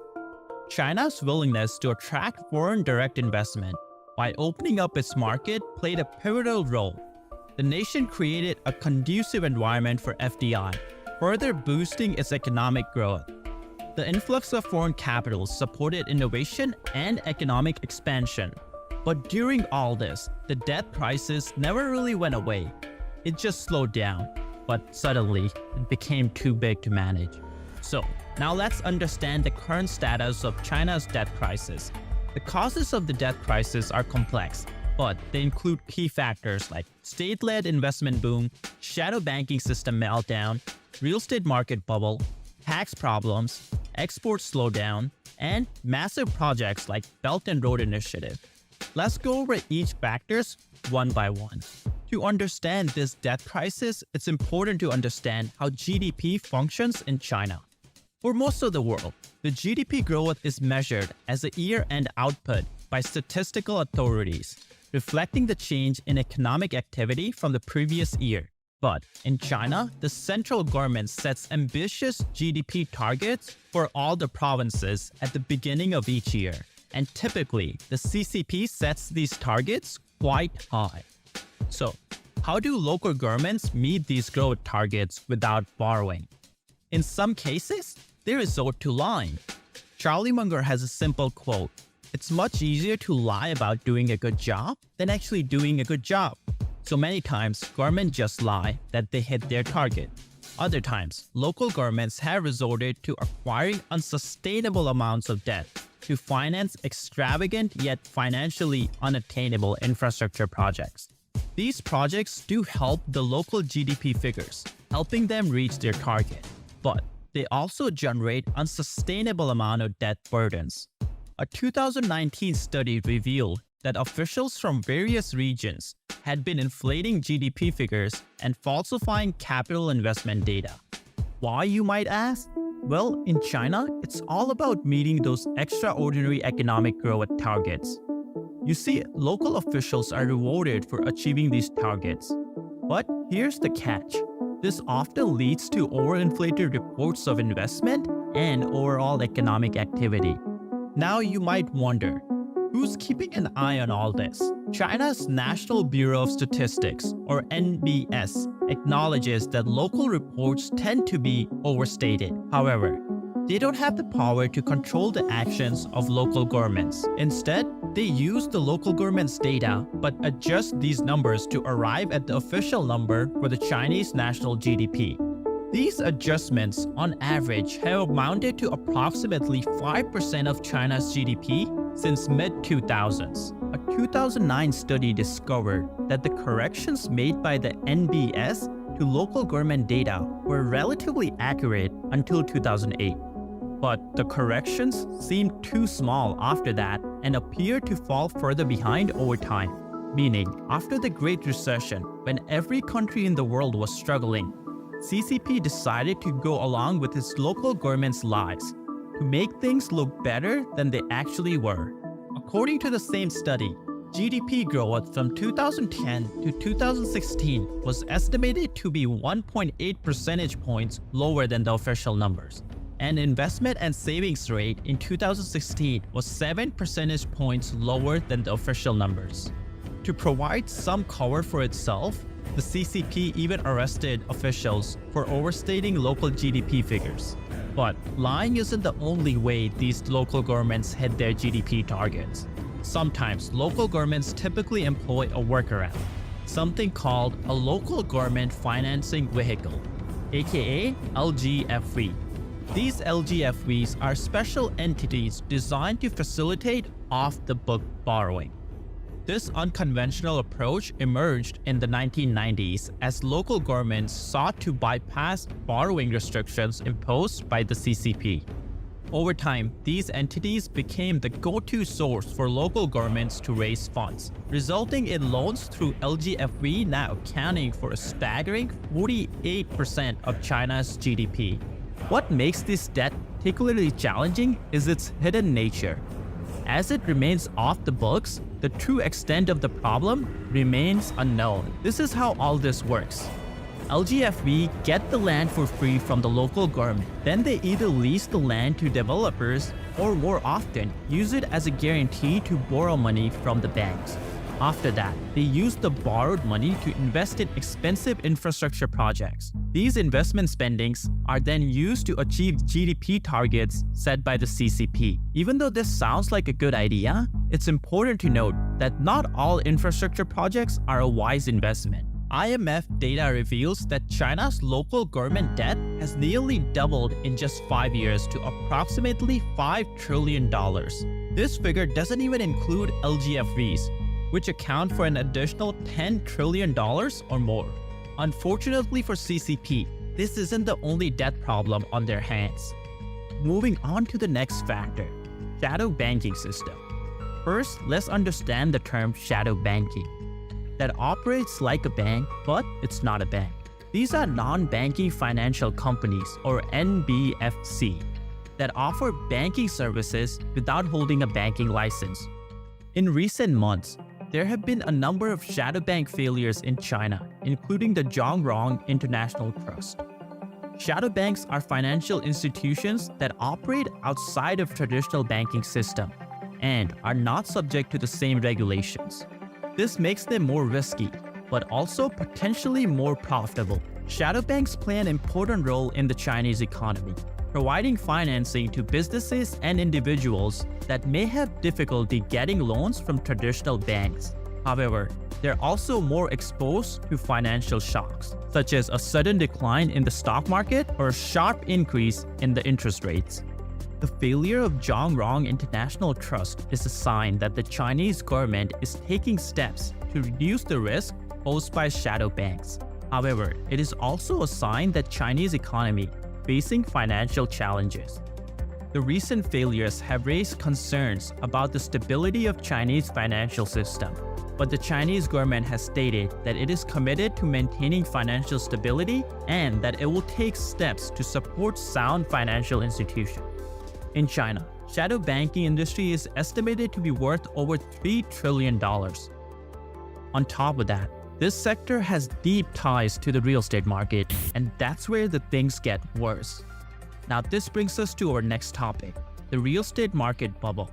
Whether or not the Chinese real estate market has crashed is a matter of opinion. Some experts believe it has already crashed, while others believe that it is still in a state of decline. But there is no doubt that the Chinese real estate market is in trouble. Home prices have been falling for over a year, and many developers are facing financial difficulties. The situation became even more dire as we approached August, with data from National Bureau of Statistics indicating that a staggering 7 billion square feet of unsold homes in China. To put this into perspective, that's roughly equivalent to 7.2 million homes. A former official revealed that the current number of empty homes in China is enough for 3 billion people. That's more than double that of China's current population of 1.4 billion people. This makes you wonder, why did China build so many houses? To understand the Chinese obsession with real estate, we must first understand their culture. For centuries, owning land has been considered a symbol of social status and stability. Chinese families often view real estate as a means of passing down wealth to future generations. It's not just about securing their own financial future, but ensuring prosperity for their children and grandchildren. Real estate is a huge part of the Chinese economy. It accounts for 29% of the GDP, and about 70% of Chinese people have their wealth invested in a property. During the early 20th century, China's economic growth had been nothing short of phenomenal. With a rapidly expanding middle class, the demand for housing had skyrocketed. This surge in demand had pushed real estate prices higher and higher. The Chinese government also played a significant role in promoting real estate investment. Policies such as low interest rate, favorable tax incentives, and easy access to mortgages had encouraged citizens to invest in property. So, how did this crash start? Between 2020 and 2022, China's property market witnessed a dramatic downturn. Sprawling complexes turned into ghost towns, residents organized mortgage boycotts, and a global pandemic worsened the situation. At the center of this crisis was Evergrande, China's second largest developer. Evergrande's founder, Hugh Kain, was once the second richest person in Asia. However, in 2021, his wealth plummeted by a staggering $17.2 billion. Since 2017, he has lost over 90% of his personal fortune. The crisis also affected countless homebuyers, many of whom are trapped in half-finished properties. Some have even moved in out of desperation, while others struggle to pay both mortgages and rent. Attempts to communicate with Evergrande often led to dead ends, and organized protests were halted, and homeowners faced intimidation. But how did China's housing market go from boom to bust? To understand, we must first look at China's unique pre-sale market. Unlike other countries, where home buyers pay a down payment and not the full amount upfront, in mainland China, the full cost is required upfront through a combination of down payment and bank loans. This puts Chinese buyers at unusual risk. In Hong Kong, for example, the down payment is supervised by third parties like law firms. In China, on the other hand, the money goes directly to developers' bank account, which they end up using to lease more land instead of construction. This is what led to the infamous rotten tail buildings. The root of the issue can be traced back to 1990s, when China's urbanization began. The surge in demand for housing was met with the introduction of the pre-sale housing system in 1994. Evergrande was established in 1996, perfectly positioned to capitalize on China's rapid urban development. Over the years, Evergrande expanded rapidly, earning billions in revenue. However, the COVID-19 pandemic triggered a financial crisis. In 2021, Evergrande defaulted on major bond debts, leading to Chairman Wang's resignation. Evergrande is the second largest developer, and it caused so much havoc. Imagine what would happen if this happened to the largest developer, Country Garden. Last month, Country Garden narrowly avoided default by making last-minute interest payments on its bonds. However, the country reported a staggering $7 billion loss in the first half of this year, symbolizing the crisis gripping China's real estate sector. A default by Country Garden would be a huge red flag, potentially triggering a collapse of the entire Chinese real estate market. Country Garden was once seen as the leader in the sector, and its troubles could signify a larger financial storm on the horizon. It could also have a domino effect on other developers and the entire economy.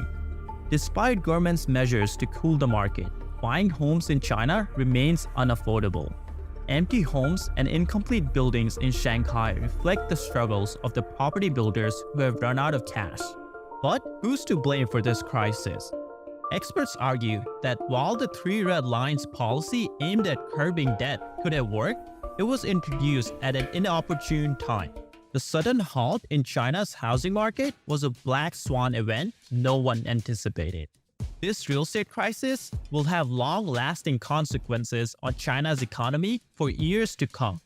Now let's move on to the next critical issue: tax problems. There are a few significant tax-related challenges in China that are worth talking about. China's tax dilemma is essentially threefold. First, they struggle to collect taxes from most of their citizens. Second, the wealthy individuals and businesses in China have mastered the art of tax avoidance. Lastly, even the taxes they do collect don't always find their way to where they are needed the most. Let's break it down one by one. The Chinese government's monumental task is overseeing 1.4 billion people in a vast and diverse country. To manage this, they have delegated authority to provinces and sub-provincial regions.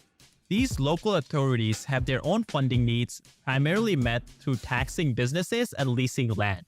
China has a progressive income tax system, but most people in the informal economy avoid paying their fair share. But the elephant in the room is the tax loopholes. Like many nations, China faces challenges in closing these gaps. Tax evasion has far-reaching consequences. When individuals and businesses evade taxes, it directly affects the government's revenue collection. This shortfall can lead to increased debt for the nation. China, like any other country, relies on tax revenue to fund essential services, infrastructure, and social programs. These challenges are causing severe implications for China's fiscal health and are contributing to the growing debt burdens. On top of this, China's golden goose, the export sector, is also slowing down. As most of you already know, China is the world's largest exporter, and its export sector is a key driver of its economy. However, in recent months, China's exports have been slowing down, and the country is now facing deflation. Recent trade figures for July revealed a decline in both exports and imports, further amplifying concerns. There are a number of factors that have contributed to this slowdown. One is the global economic slowdown. As demand for goods and services weakens around the world, China's exports are suffering. Another factor is the ongoing trade war between China and the United States. The tariffs that have been imposed on goods traded between the two countries have made Chinese exports more expensive and less competitive. In addition, China's domestic economy has been slowing in recent years. This has led to a decline in demand for Chinese goods from Chinese consumers. As a result, Chinese manufacturers have been forced to cut prices in order to sell their products. The combination of these factors has led to deflation in China. Think of deflation as opposite of inflation. Inflation is when prices for things like goods and services go up over time. Deflation, on the other hand, is when those prices actually start to decrease. Now, while this might initially make you feel like your money can buy more, it's important to realize that deflation is not a positive sign for a country like China. When prices fall too much and too quickly, it leads to a chain reaction of problems. Businesses struggle to sell their products because people start waiting for even lower prices.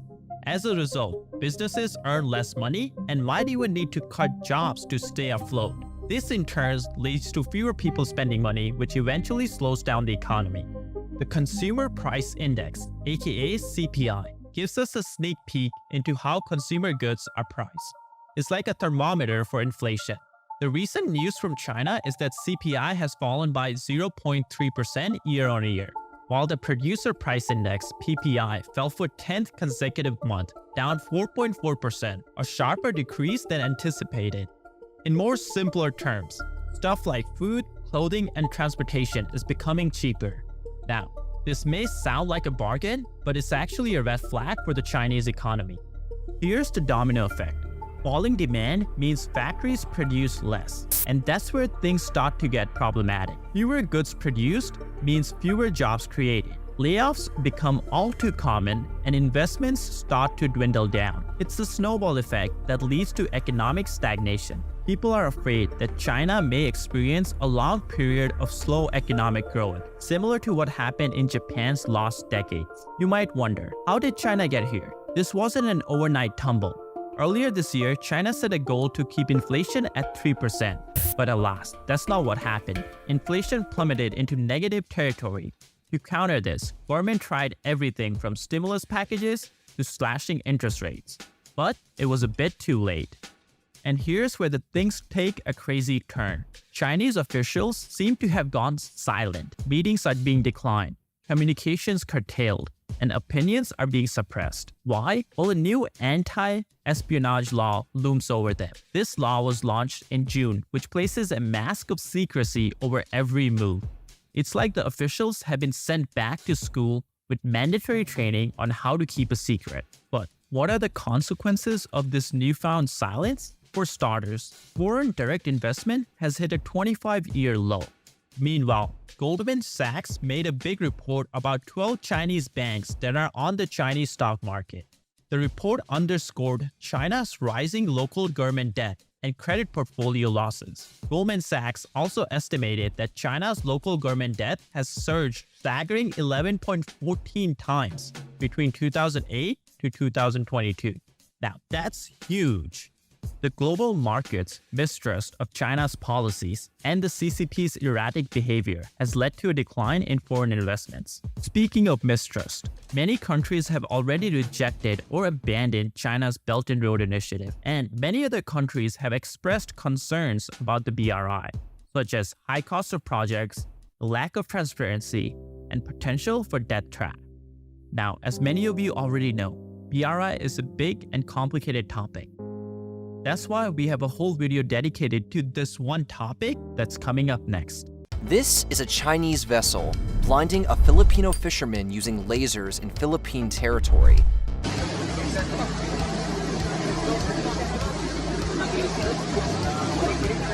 Earlier, a big Chinese ship purposely collided with a Philippine Coast Guard vessel. It's not just Philippines. China has regularly and aggressively sent fighter jets into Taiwan territory and fired missiles over Taiwanese island. A Chinese warship cut across the bow of an American-guided missile destroyer transiting the Taiwan Strait. China has also sent ships and jets in Malaysia and Indonesian waters to harass the oil drilling operation in both countries' territories. This continuing and growing bullying by China has forced many nations to turn to the USA. In an effort to stop the Chinese advance, the US military has come up with a new strategy. A strategy to surround China and be ready to fight in case there's ever a major escalation. This strategy is the US plan to not only help smaller nations, but also stop CCP from exerting its influence over international waters. So in today's video, let's talk about the US's new strategy to trap China and how it will cement the world order. Before jumping in, we have a quick rant about the state of today's news organizations. News companies are just focused on being divisive and enraging. That's because that's what gets the engagement, which gets more eyeballs, which means more money. We're not gonna lie, regular viewers of the channel know that sometimes we have taken clickbaits a bit too far just to get you guys to watch the video. That's the problem with news that is served by an algorithm. We put tens, if not 100s of hours into making a video, covering important news, but at the end of the day, if we can't convince you to click, all the effort is wasted. This phenomenon is far worse than the news companies, who have special positions just to get clicks on their news. These experts have figured out that the best way to get clicks is to scare the public, focus on negative stories, and blow every event out of proportion. But that's not what news is supposed to be. That's why we launched Global Recaps. Every weekday, an email is sent directly to your inbox. In it, we cover the world's most important news in a short and concise manner, with links to read more if you're interested in any specific news. We also take the most important news story and break it down in simple terms to explain how it affects you and everyone else. These emails take less than 5 minutes to read, and they make you more informed about the world you live in, about the good, the bad, and the neutral. They are meant to keep you informed, not scare you. If you think these emails can be helpful to you, then you can sign up now by scanning the QR code on screen or clicking the link in the description. Now let's get back to the basics. Before jumping into the US's plan, let's quickly go over why China is willing to fight so many countries over the South China Sea. The South China Sea is a marginal sea in the Pacific Ocean bounded by South China, the Philippines, Vietnam, Thailand, Malaysia, and Indonesia. This region is believed to have around 28 billion barrels of oil reserves, 266 trillion cubic feet of natural gas, and holds 1/3 of the entire world's marine biodiversity, thereby making it a very important area for the ecosystem, even if fish stocks in the area are rapidly depleting. If all these weren't reason enough, the South China Sea is a very important trade route, and as of 2019, around 3.37 trillion USD worth of global trade passes through this region annually. The main route to and from the Pacific and Indian Ocean ports is through the Strait of Malacca and the South China Sea. Generally, oil and minerals move north, and food and manufactured goods move south. As we have covered in our previous videos, China is heavily dependent on oil imports to fuel its economy and its industries. Roughly 50% of Chinese oil imports come from the Middle East, and that oil sails through the South China Sea. And as you guys have already heard the last 1,000 times we've said it, China is the world's manufacturing hub, and its economic growth is fueled by selling those manufactured goods to the rest of the world. A big part of China's exports flow through the South China Sea to the rest of the world, so we're sure you guys can see that the South China Sea is very important to China. But does that mean it belongs to China? We're not quite sure. Let's look at China's supposed claim to this area in just a sec. But first, let's go over the international law that defines who controls what part of the ocean. Just a quick reminder to hit the like button to help out the video against the CCP bots. Coming back to the topic, according to the Law of the Sea, that was signed in UN Convention in 1982, each country's sovereign territorial waters extend to a maximum of 12 nautical miles, 22 kilometers, beyond its coast, but foreign vessels are granted the right of innocent passage through this zone. Beyond its territorial waters, every coastal country may establish an exclusive economic zone, EEZ, extending 200 nautical miles, 370 kilometers from shore. Now, remember this, as this will become really important later in the video. Within the EEZ, the coastal state has the right to exploit and regulate fisheries, construct artificial islands and installations, and use the zones for other economic purposes. Now, every country recognizes this law, including China. This is actually how every country has claimed their part of the South China Sea, 200 nautical miles from their coast, every country but China. There are some overlaps in Vietnamese, Malaysian, Bruneian, and Filipino claims, but no one is talking much about that because, well, all these countries are united together against China's claim. You see, when it comes to this part of the sea, China doesn't want to follow the law of the sea. No. In fact, China wants to follow this made-up 9-dashed line to exert its claim. This 9-dash line covers almost 90% of the South China Sea, and the CCP claims that it's all part of China. Now, you may ask, what's the reasoning behind the 9-dash line, since there are no laws or anything that mentions this? Well, according to the CCP's reasoning, a Chinese explorer discovered the South China Sea, so therefore, it belongs to China. We guess by the same reasoning, China belongs to Italy because Marco Polo discovered China. Time for CCP to pack up and hand over the reins to the Italians. Jokes aside, that is the reasoning the CCP has used to claim pretty much the whole South China Sea, and it has led to some very confrontational situations with other countries. Fresh tensions over a long-standing dispute. A renewed war of words between China and the Philippines today. We're now being surrounded by Chinese vessels. They've sailed really close to us, as close as a few meters from us. As territorial disputes in the South China Sea continue. Aggressive and offensive, the Chinese Coast Guard appears to block the supply boat's path. I want you to leave this area immediately. Any consequences in telephone maps will be borne by you. To assert their claim, several countries in the conflict officially renamed the region that they claimed. In September 2012, the Philippine president signed an administrative order maintaining that all government agencies use the same West Philippine Sea to refer to the parts of the South China Sea within the Philippines.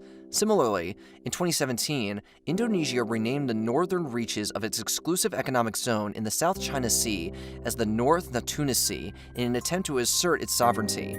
All while this is happening, the CCP starts building its own island in the South China Sea. Not just any islands, military islands. They were home to few military personnel, an airstrip, and a missile system. Based on international law, these islands were within the Philippines' border, so the Philippines decided to take China to UN court. In 2016, a ruling from The Hague ruled in favor of the Philippines, claiming China had indeed encroached their land, a ruling that the CCP chose to ignore and is not put into effect yet. To make matters worse, the CCP declared the airspace above the disputed land to be a defensive air identification zone, and issued a notice that aircrafts flying through it would need Chinese permission. This move, while they claim will only be enforced in defense, has further strained relations between the countries. On top of this, there was a second part of this ruling that was just as important to the whole conflict. You guys remember earlier how we said that according to the law of the sea, 200 nautical miles from the coast is each country's exclusive economic zone? Well, so there are a group of islands in the middle of the South China Sea, called the Spratly Islands, that all the countries are trying to claim. The main reason being that if you can establish a claim on the island, you can extend your EEZ and control more of the South China Sea. But according to a 2016 ruling, the Spratly Islands were ruled a rock, so it doesn't extend any country's EEZ. This kind of killed the importance of the islands, but that doesn't mean conflict calmed down. China has been using something called the cabbage strategy, or the salami slicing strategy, to choke out supplies to foreign lands. To accomplish this, China will surround a foreign-controlled islands with its ships and destroyers to deny access to rival nations, and then try to subsequently claim the islands. Now, of course, the United States has a lot of allies in this conflict, and we have the strongest navy in the world. One important part that the US Navy plays is maintaining peace at sea, so world trade can continue without interruption. So since China was being so aggressive in the South China Sea, the US Navy has increased its presence there to keep peace. This is where the new US military plan starts. In fact, this was a plan that started soon after the end of World War II. To counter the Soviet Union and Communist China's maritime ambitions, the United States crafted the island chain strategy. As the Soviet Union collapsed and Communist China grew, a similar strategy has been used to contain China. 2 island chains in the Western Pacific are noteworthy. The first comprises the Kuril Islands, the main Japanese archipelago, Okinawa, the northern part of the Philippine archipelagos, the Malay Peninsula, and Taiwan. The second chain consists of the islands of Japan stretching to Guam and the islands of Micronesia. America was able to set up bases or form partnerships with countries to solve its biggest hurdle. The US military had a problem in the Western Pacific, the tyranny of distance and time. Delivering military force across the vast Pacific Ocean has never been easy, even for a country as blessed in resources and ingenuity as the United States.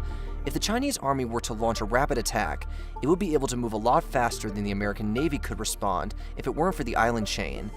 American forces located outside the conflict area would have to penetrate China's anti-access area denial A2AD network to restore the status quo that was there beforehand. A daunting proposition. Under these circumstances, Washington might face the unenviable choice of doing nothing or escalating to higher levels of violence. Either way, the national interests of both the United States and its closest allies would suffer dramatically. This is where the First Island Chain strategy was very helpful in stationing American troops and weapons near the possible battle zone. The main goal of being so close to China is twofold. First, by being ready to defend the area from Chinese aggression, the USA strategic forces are hoping to deter China from launching an assault in the first place. But this strategy only holds true as long as China believes that the US Navy can defeat it. History shows that deterrence is more likely to fail when an aggressor believes it can pull off an attack successfully. If Chinese leadership believes it can achieve gains through aggression quickly and without paying steep costs in blood, money, and reputation, it may be tempted to escalate a crisis to open conflict. This is where island chains are not only set up as a way to support allies, but also as a way to blockade the Chinese inside in case of an assault. As covered earlier, China is a big importer of oil. In fact, China imports almost double the amount of oil that the USA does, and the majority of that oil flows from the Middle East, which is transported through the Indian Ocean. All this oil passes through what some might consider one of the most important geopolitical choke points, here in the Strait of Malacca. It's projected that 80% of China's oil flows through this strait. This strait is the territorial waters of Indonesia, Malaysia, and Singapore. This strait is a very big weakness for China. In case of any war or political disagreement, this strait could easily be blocked off by enemies like India or the USA. Without access to this route, it's very hard for China to get energy to fuel its economy, let alone a war. In today's world, oil is the lifeblood of the economy and its government. The CCP can only survive for so many days with a mostly halted economy. That's why, as China's economy grew, the CCP became more aware of its shortcomings and invested heavily in improving its military and navy to avoid getting in the situation where another country controlled the sea routes that China depended on. CCP realized that to become the dominant power in Asia, China must first become the preeminent power in the First Island Chain. According to the U.S. Department of Defense's Military and Security Developments Involving the People's Republic of China 2019 report, China has been establishing communication, aviation and port facilities, fixed weapon positions, and barracks in the Spratly Islands since 2018. Developing a strong and permanent military presence in the First Island Chain will give China control of the major shipping routes in Asia and help in establishing itself as a dominant global power. The Chinese Coast Guard, CCG, frequently harasses fishing and survey vessels of other claimant states in the South China Sea. In 2020, a Chinese warship laser-tagged a Philippine Navy ship. A Chinese survey vessel, Haiyang DZ-8, illegally entered Malaysia's maritime exclusive economic zone and tailed a Malaysian state-owned oil company's contracted ship. On the 22nd of May 2020, Beijing announced an $178.2 billion military budget, an increase of 6.6% from 2019. Also in May, the CCG harassed Japanese fishing vessels in the Diaoyu Senkaku Islands. The militarization of contested islands and harassment of foreign vessels from Diaoyu Senkaku down to the Malay Peninsula exposes China's intention and strategy to control the First Island Chain. On top of overpowering the First Island Chain, CCP is also trying to build infrastructure and the world to overcome this obstacle. Many experts have pointed out that CCP's flagship belt and road initiative is a way of making sure that China has reduced its dependency on the Pacific Ocean routes. China has built pipelines both in Myanmar and Pakistan, from the coast to inner-city China. It secured long port leases in Pakistan and Sri Lanka. Similarly, China has also set up a military base in Djibouti to control Bab el-Mandeb, a vital strait off the coast of Djibouti that links the Red Sea to the Indian Ocean. Persian Gulf and Asian exports bound for Western markets must first pass through Bab el-Mandeb before reaching the Suez Canal. Between 12.5 and 20% of all global trade passes through this strait. Only 8 miles from China's base is Camp Lemonnier. As China got stronger, it made moves to set itself free of the island chain. This left many Pacific Ocean countries worried that China is preparing for increased aggression and bullying near Taiwan and South China Sea. It's not just the First Island Chain that China is targeting, it's also building up strength to overcome the Second Island Chain in the middle of the Pacific. Just a reminder, the second chain consists of the islands of Japan stretching to Guam and the islands of Micronesia. China's presence in the second island chain would give Beijing control of the middle of the Pacific, which serves as a strategic military and economic outpost. The U.S.'s withdrawal from the Trans-Pacific Partnership in 2017 has emboldened China to fill the vacuum of influence in the Western Pacific. In September 2019, China's economic support for the Solomon Islands led the Pacific state to switch its diplomatic recognition of Taiwan to China. Soon after, Kiribati followed suit. In December 2019, China vowed to provide economic assistance for infrastructure development to Micronesia. Notably, Micronesia could serve as a strategic location for China to counter American military presence in Guam. However, the U.S. has agreements with Micronesia, Palau, and the Marshall Islands, the Compacts of Free Association, which gives the U.S. exclusive access to the land, sea, and air routes of these island states. Although China courts the Pacific Islands with promises of economic investments, they are still traditionally tied to the U.S. This fact adds difficulty for China, as a military presence without a strategic basing to penetrate the second island chain will be hard to achieve. But coming back to the South China Sea, China's actions have left the USA with two choices: either strengthen the first island chain to gain back the advantage in deterrent strategy, or ditch protecting American allies in the Pacific Ocean. So obviously, America has stepped its efforts to reinforce the first island chain to safeguard its allies' interest. Just this year, the U.S. Marine Corps marked the opening of a new base on America's westernmost Pacific island, Guam.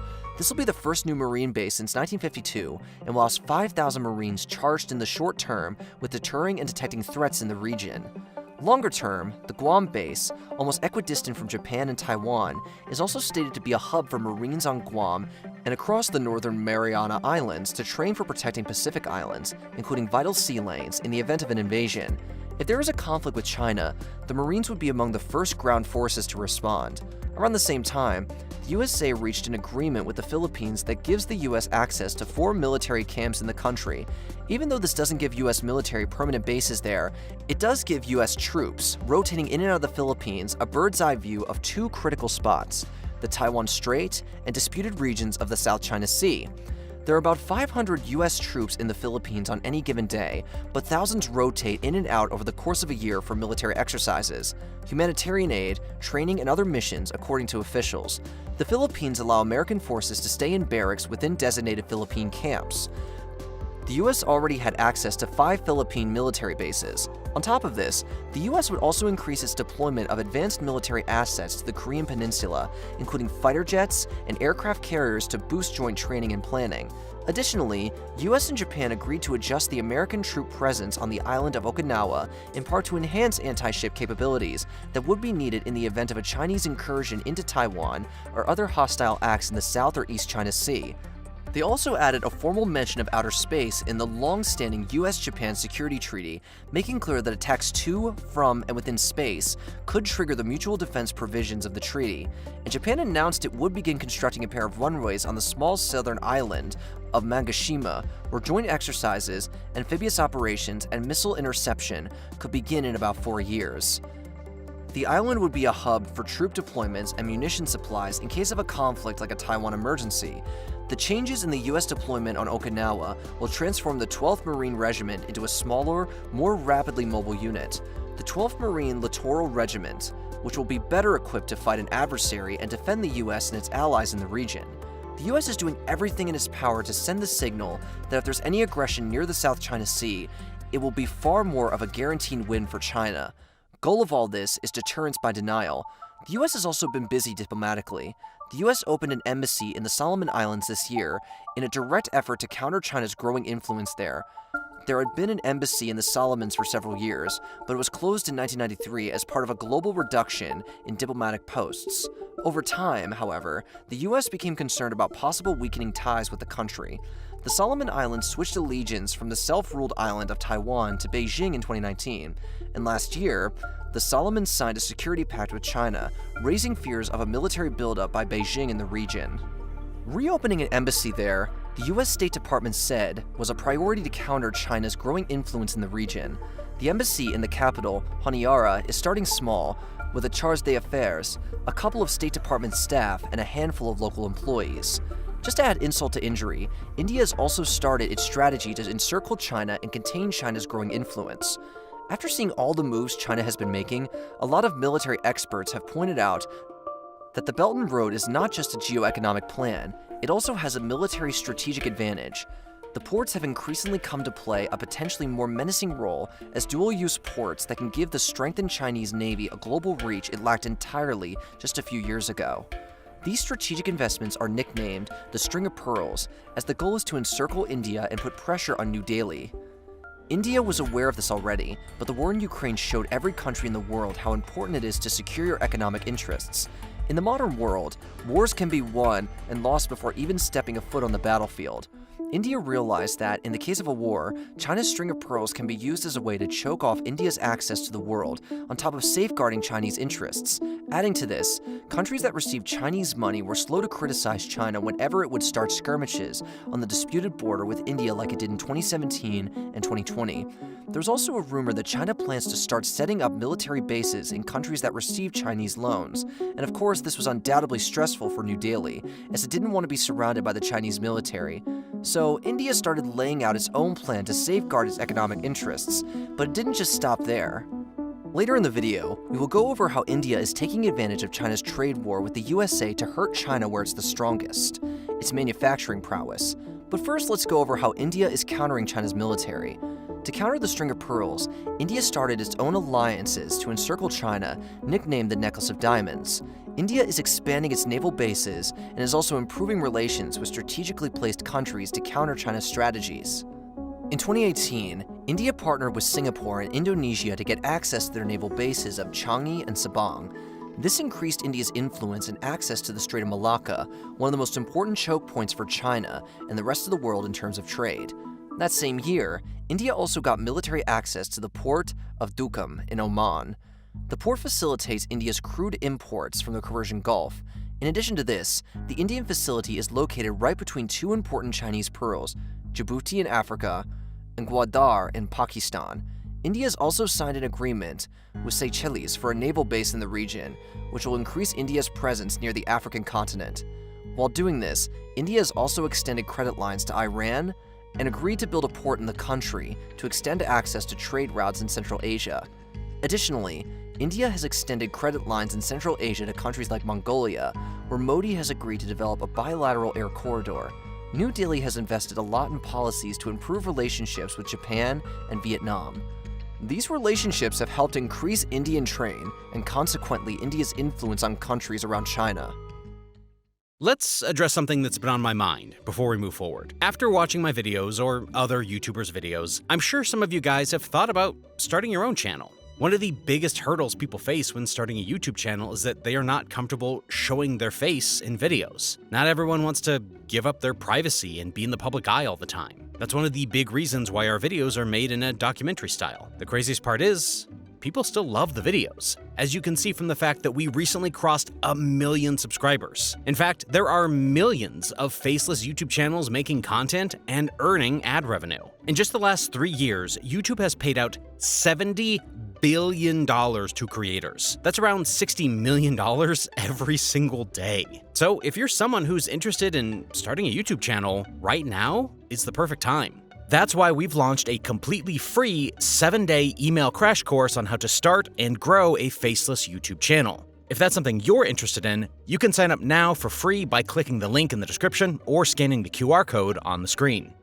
All right, now let's get back to the topic at hand. An epidemic of missing officials has had Beijing in its grip, with the latest wave capturing even Xi Jinping's most ardent allies. But is this solid work in rooting out corruption, or is Xi seeing enemies even among his friends? And will the public excuse of health reasons hold for all of these top-ranked military officials that keep disappearing? So let's get into the real truth behind why Chinese officials are disappearing. But first and foremost, since this is a video exposing the CCP, it's most likely going to get downvoted by CCP bots. So please hit that like button below and help the video out. Now let's get started.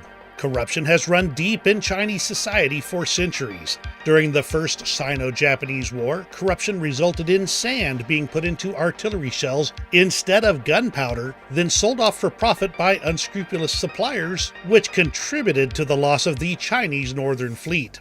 The corruption was so rampant that part of the funds siphoned off from the fleet during this conflict were used to restore a marble pavilion in the shape of a boat for the Empress. During the Great Leap Forward, a program intended to redevelop China's economy from an agrarian to industrial era, Defense Minister Peng Dehuai was dismissed from his office. He called the policies of the Great Leap Forward impractical. He was later imprisoned and beaten during the Cultural Revolution as a possible enemy of the party chairman. Liu Shaoqi replaced Mao as the Chinese head of state, but ran afoul of the Red Guards during the Cultural Revolution. He was purged as a capitalist roader and traitor, expelled from the party in 1968, and died a year later. Mao had an on-again, off-again relationship with Deng Xiaoping, falling from grace when Liu Shaoqi was purged. He rose again under Mao and took over the day-to-day operation of the government. But this was not to last. 3 years later, Mao purged Deng because he feared Deng would reverse his policies.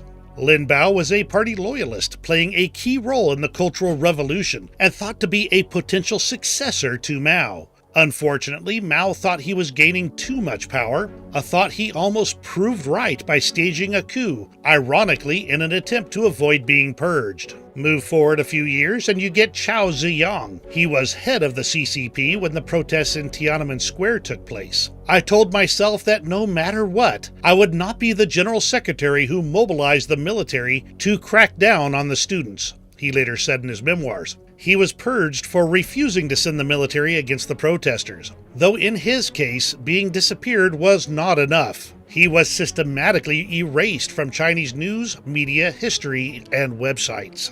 When Xi Jinping came to power, he did so under a sweeping anti-corruption platform. He was determined to rid the party of unsanctioned corruption and introduced the Tigers and Flies campaign to capture high and low-level officials. He took office in 2013 and by 2017 had already removed more than 100 senior officers in the armed forces. Potentially thousands of problematic government officials have been purged under these sweeping reforms. But there were always people who opposed him, people that didn't support his vision.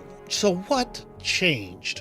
Years of systemic purges have resulted in a cadre of yes-men surrounding Xi. A climate of fear in the military and government might result in overt compliance, but it takes its toll in the morale of the party. Constantly looking behind you for Xi's corruption police tends to have that effect, I suppose. With tensions escalating in the Taiwan Strait, now would be the right time for consistent, effective leadership in your top positions, especially in the military. But now some of Xi's hand-picked leadership are getting the boot. In July, commander of the People's Liberation Army Rocket Force, Li Yuchao, and his deputy, Liu Guangbin, were removed and disappeared. The former deputy, Shang Xinchong, was put under investigation by the anti-corruption unit alongside them. Then Defense Minister Li Shengfu suddenly disappeared from the world stage in late August. He'd only been appointed to his lofty position in March of this year by Xi Jinping, marking the potentially shortest occupant of the office in modern memory.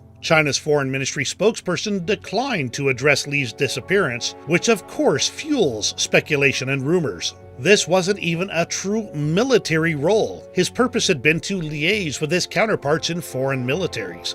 In context of the other military firings, though, it could point to a broader investigation into the military equipment procurement department that Shengfu once led. But this isn't the only high-profile purge of a Xi appointee. Foreign Minister Xin Gang was disappeared in late June, then sacked soon after. He was a Xi loyalist and was a rising star in the party. His loyalty was considered above reproach. That is, until rumors surfaced of a romantic affair while Xin was the ambassador to the United States. Said affair could have endangered national security, making him vulnerable to blackmail. He lasted only 7 months in the position of foreign minister. The Wall Street Journal reported that the party's senior ranks are now being scrutinized for their dealings with foreigners, including top brass in China's military. This is creating isolated silos of fear in the government, where individuals refuse to act or even interact for fear of doing something, anything that might draw Xi's ire. There's many theories as to why the sudden purges of individuals who should be Xi's most loyal party are taking place. Xi Jinping seems to have lost trust in those around him, and the Chinese government is being paralyzed by fear and Xi's micromanaging.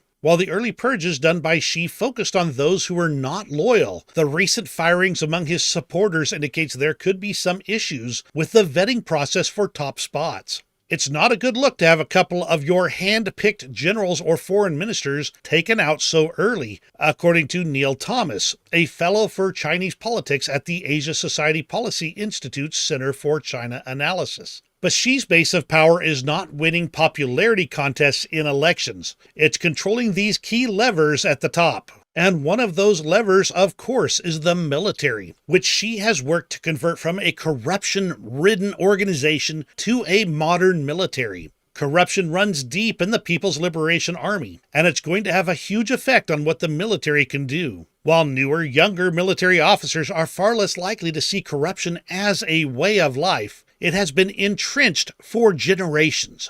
The same is likely true of the political leaders that surround Xi. Corruption has been their bread and butter for so long, the question is not if, it's how much is acceptable. And until that corrupt culture is rooted out entirely, leaving only those who give Xi Jinping the answers he wants, there will be purges of officials and military officers, high and low. Ally or not, when your usefulness is outweighed by the baggage you bring, Xi Jinping is likely to purge you.